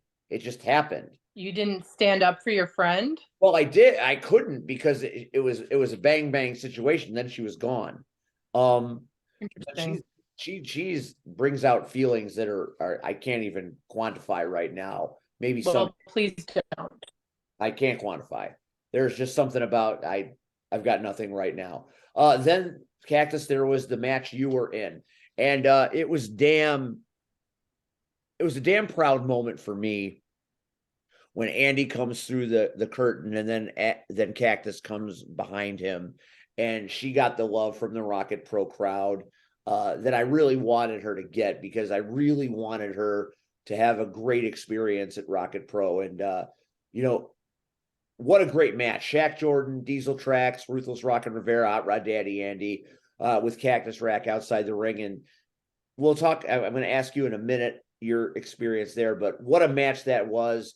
The most impressive moment was when the Hot Rod was using the Nintendo glove, and he did the super hard punch, and the glove disintegrated, and he is going to be on eBay for the rest of his life trying to rebuild that goddamn glove. Cactus, Yes. you are now a RPW superstar from the mat to the stars. You are a superstar in your own right for many other things. How does it feel to be part of the RPW family? It was kind of exciting, and it felt like a natural fit. I obviously, got a warm welcome. I would like to say that most of that warm welcome I got was because of the lovely intoxicated men. They are very familiar with me and my roller derby and my shenanigans. And they did start a chant for me while we were waiting for the match to get started. And it was good to be there at Hot Rod's side, but also to be acknowledged in my own right. It wasn't my first time managing, but it was the first time that I felt confident in what I was doing. You were very impressive, as I knew you would be. It was a fantastic match. And then after that match, and I would like to note that he did not get pinned. Hot Rod did not get pinned. No, Ruthless So technically he did not lose that match. Ruthless Rockin' Rivera is a damn cheater and a bad human being. We know this. Yes. The match that followed yours is one of the great matches I've seen so far in 2023. Let me just say, Public Enemy #1, Eric Dillinger, might be one of the best wrestlers I have ever seen work. And he was up against Gunner Brave, who is the franchise in RPW. And that hardcore match for the Outer Limits title, people will talk about for a long time. There was depravity in that match like I've never seen. So I hope we get a Dillinger Brave 2. Maximus Orion then addressed the crowd. Rion comes out. It was a great celebration until it wasn't a great celebration. And what Rion said tonight was incredibly powerful, incredibly dramatic, and I'm going to leave it there in the universe for the universe to decide what to take of it. As you should. As you should. As you should. As I will. After intermission, we had the Dream Breaker, Aaron Stone, teaming up with the debuting Whiskey Bent and Hellbound. That's Max Holiday with Sue and Brandon Blaze. And Joliet shit their pants when Max and Brandon came out. The love for Max and Brandon was amazing. I hope they come back frequently. When Boot Named Sue got hit, the place went bananas. So the Undeniable did not stand an undeniable chance. The fact that it's a faction Damian Saint created, that's reason enough for them to get their ass kicked. And they got booted by Sue. I mean, I feel like when you tempt Providence by calling yourself the Undeniable, the logical next step is to be denied. So I love that you just said tempt Providence. That is incredibly profound. Ryan Matthews, Devin August, and Skylar Reed did not stand a chance. However, it was Skylar Reed eats circus peanuts and enjoys them. I mean, what kind of monster? I can't talk to you. Red? No. I love me some circus peanuts. I don't get them very much, but I love me some circus. Red, you all like 90-year-old you love them men? circus peanuts, don't you? Red? We are older. We are older, so we like circus peanuts. Okay. Red, what was your go-to candy when you were a kid? Still, Jolly Ranchers. Red is so fucking cool. We don't deserve money. You should ask me that question next. Cactus Rack, what is your go-to candy? My go-to candy when I was younger was Warheads. And my friends and I used to have competitions where we'd see how many of the extreme sour ones we could fit in our mouths at one time. I'm shocked I still have taste buds. Rion, if you're still there, what was your go-to candy as a child, if there was candy in your childhood?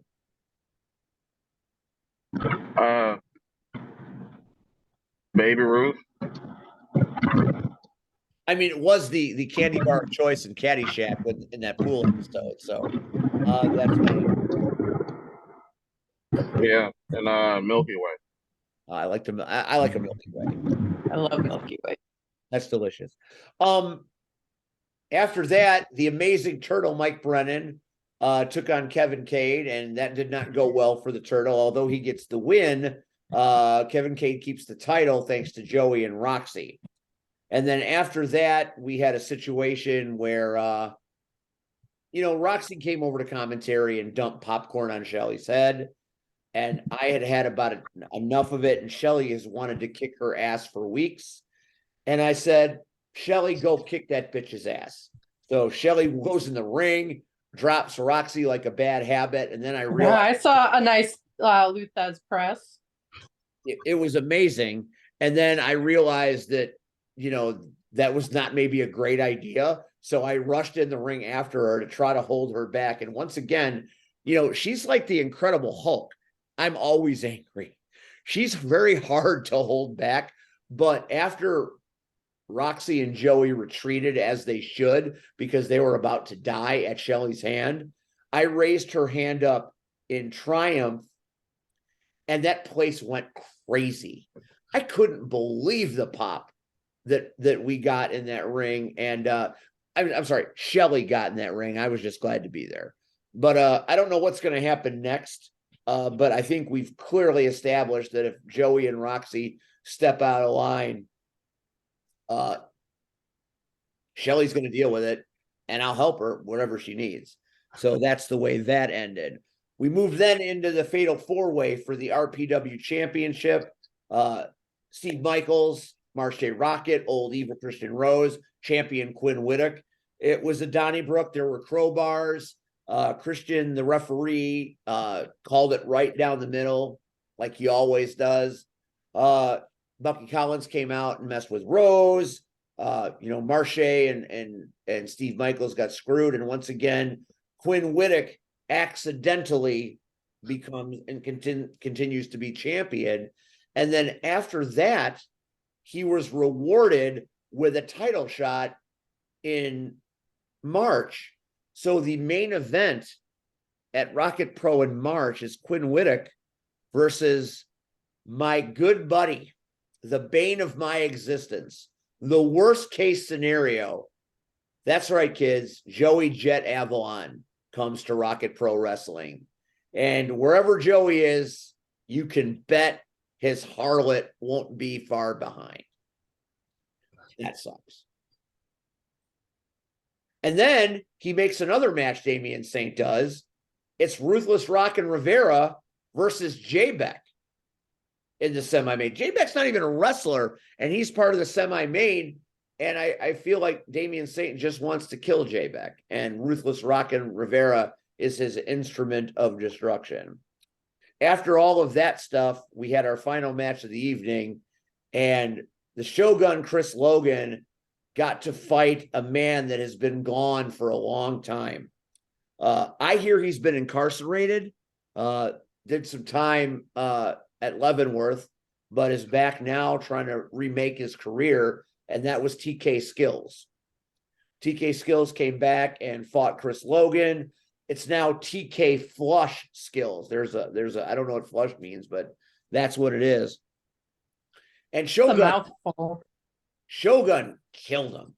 I mean, TK Skills maybe hasn't wrestled in a minute, but got just bludgeoned. Red, have you ever seen TK Skills fight? No. What do you mean, no? That's Rion's brother or cousin or something. You asked and I answered. No. Anyway. Wasn't T no, never mind.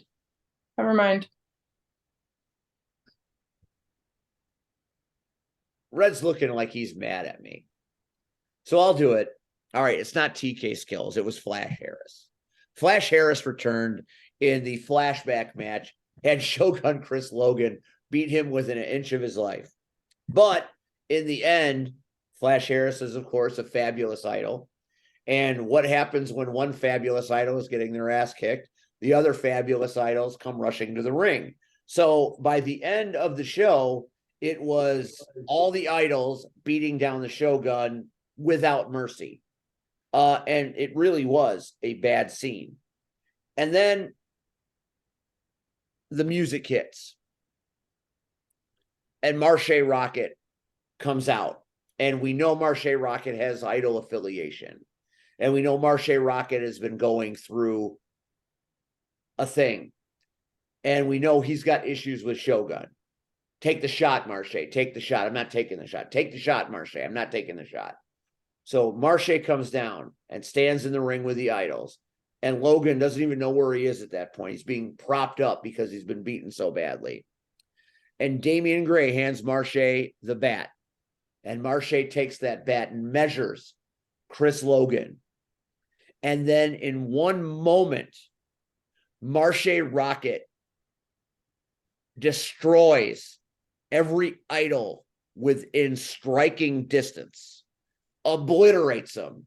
Joey Roth, Damian Gray, Johnny Nye, all of them get beaten with that bat and fly out of the ring in every direction. And then Marche Rocket picks up Chris Logan. They stand side by side. The idols retreat. Marche stands face to face with Logan. Logan says, Marche, will you take this shot? The bartender comes from the cantina with 2 shots. Those 2 men stand in that ring, taking that shot. And suddenly, as if God himself was writing this story, we have this moment.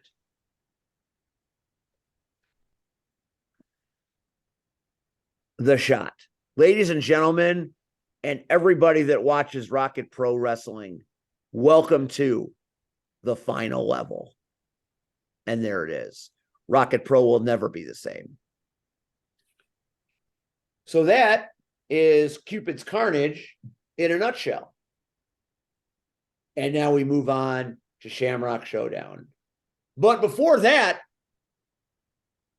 we have got the first bout of the season. The Comic Book Crushers come back to defend their title against the Punk Rock Punishers. I am going to shut up. We are going to give Cactus the floor. Oh, we know that doesn't go well. It's time. Can the Crushers defend that title? I don't have a doubt in my mind that we'll defend that title. I mean, you ask me these questions like you think I'm not gonna affirm that my team is and has always been superior to the other teams.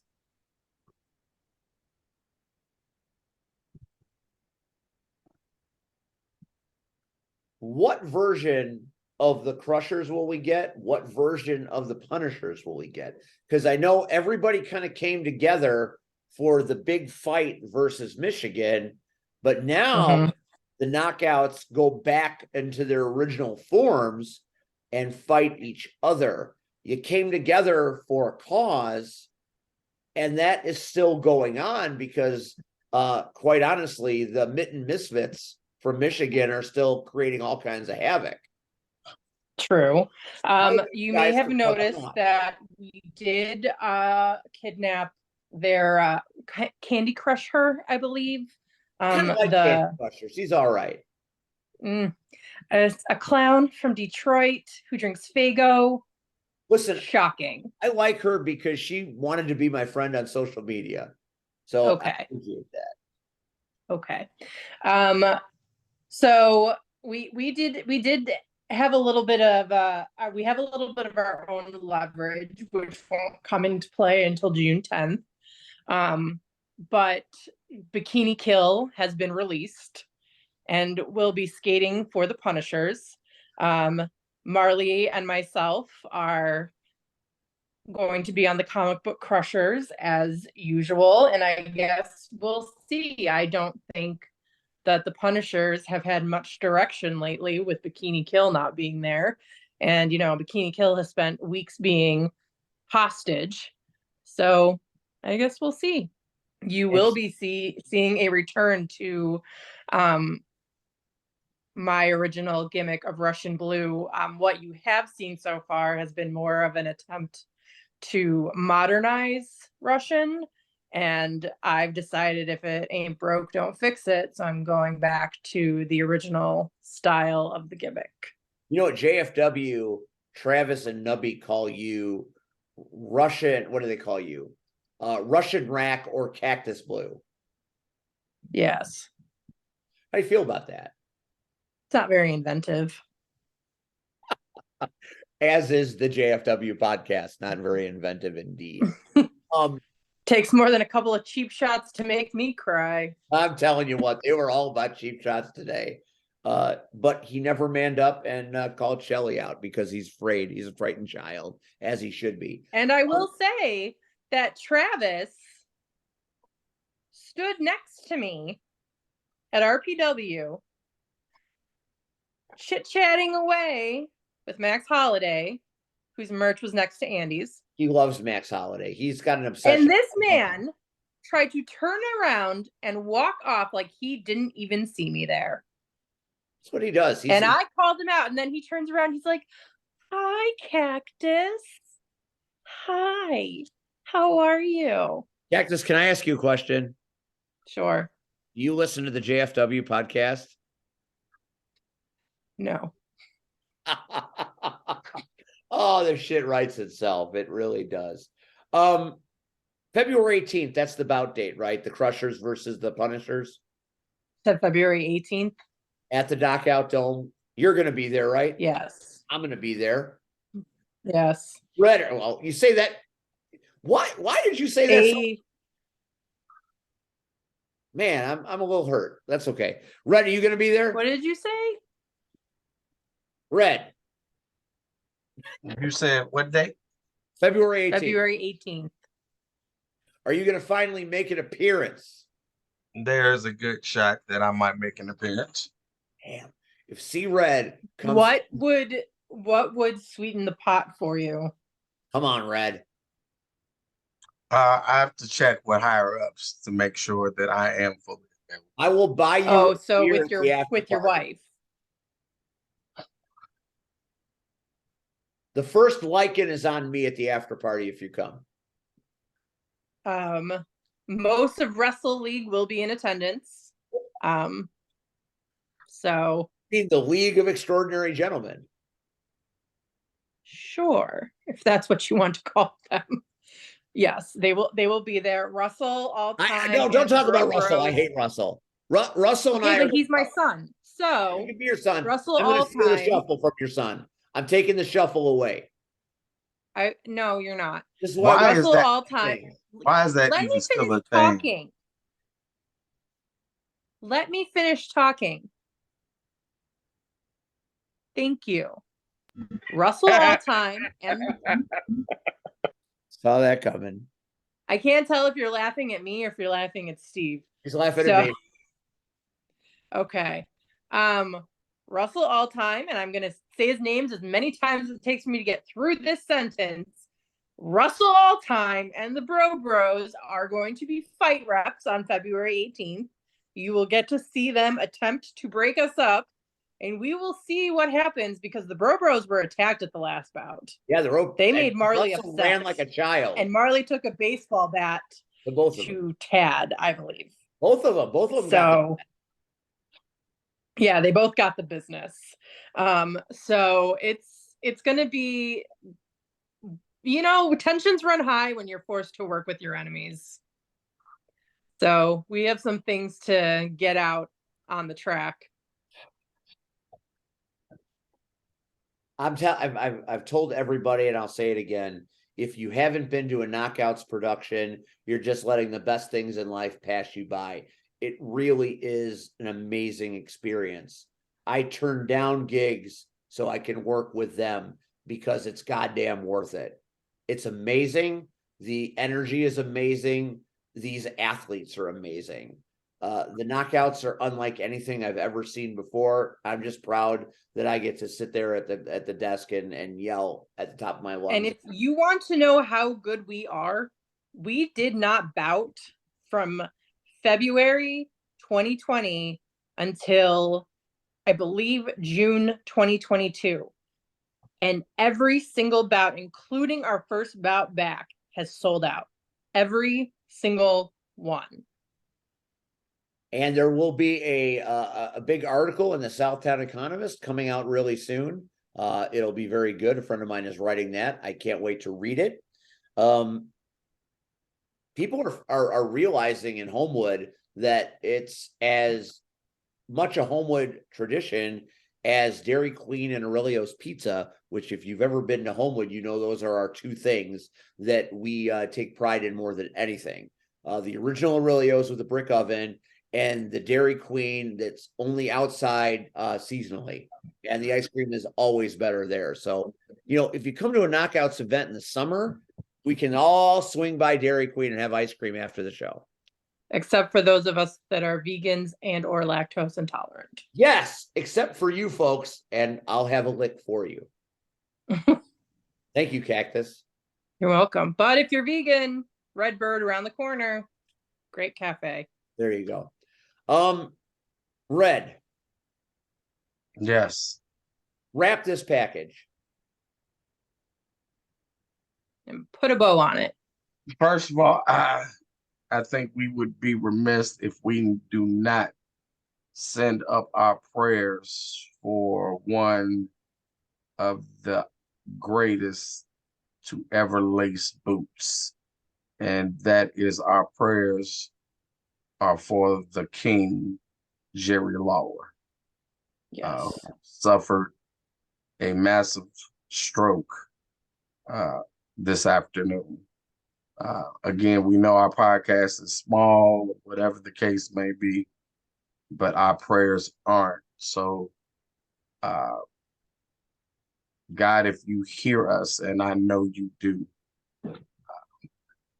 our prayers are for Jerry Lawler tonight. Get well soon. Tonight was a very eye-opening experience. Cactus asked earlier if we were real journalists tonight. Now, I don't know if we were real journalists because we didn't do anything. Absolutely nothing. We asked simple questions. It was our guest, Shalonce, that knocked it out the park in ways that nobody has ever done before. And I don't know if anybody will ever reveal themselves as much as she did tonight. I don't know. Somebody may not. But as she was talking, I even realized we all have a story, and I think there's the story that we tell, and then there's the truth. And a lot of people are scared to tell the truth. You know, when we started this year, like I admitted, I publicly said for the first time, I do battle depression. But also, a lot of people don't know. I think I stay in this business because I believe, well, I know God gave me wrestling at a time in my life where I was on a path of self-destruction, and I'd have been dead. There's no ifs, ands, or buts about it.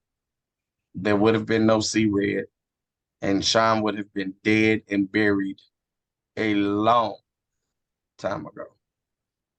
So, in a sense, I feel like I owe the business something because it gave me life. But anyway, Shalonce was awesome. Rion has always told you, I'm gonna give you what you want. Always a catch. And tonight you asked. And I'm going to be honest. I thought it was too soon. The wounds of those that are saying, why Rion? Why, are too soon. But people wanted a statement. You asked the question, and he obliged. He did. He gave you those answers. But I think, no, I know what is coming down the pipeline. People are not ready for it. So, For the first time, I believe that is a statement that we will play back many times. I don't think people are ready for what's coming, but it's coming because you can't unring a bell. And you look at that picture down on Rion's screen, and you know there's something wicked this way comes, obviously. And Rion said it eloquently, like he always does. You don't want to hear it, but there it is.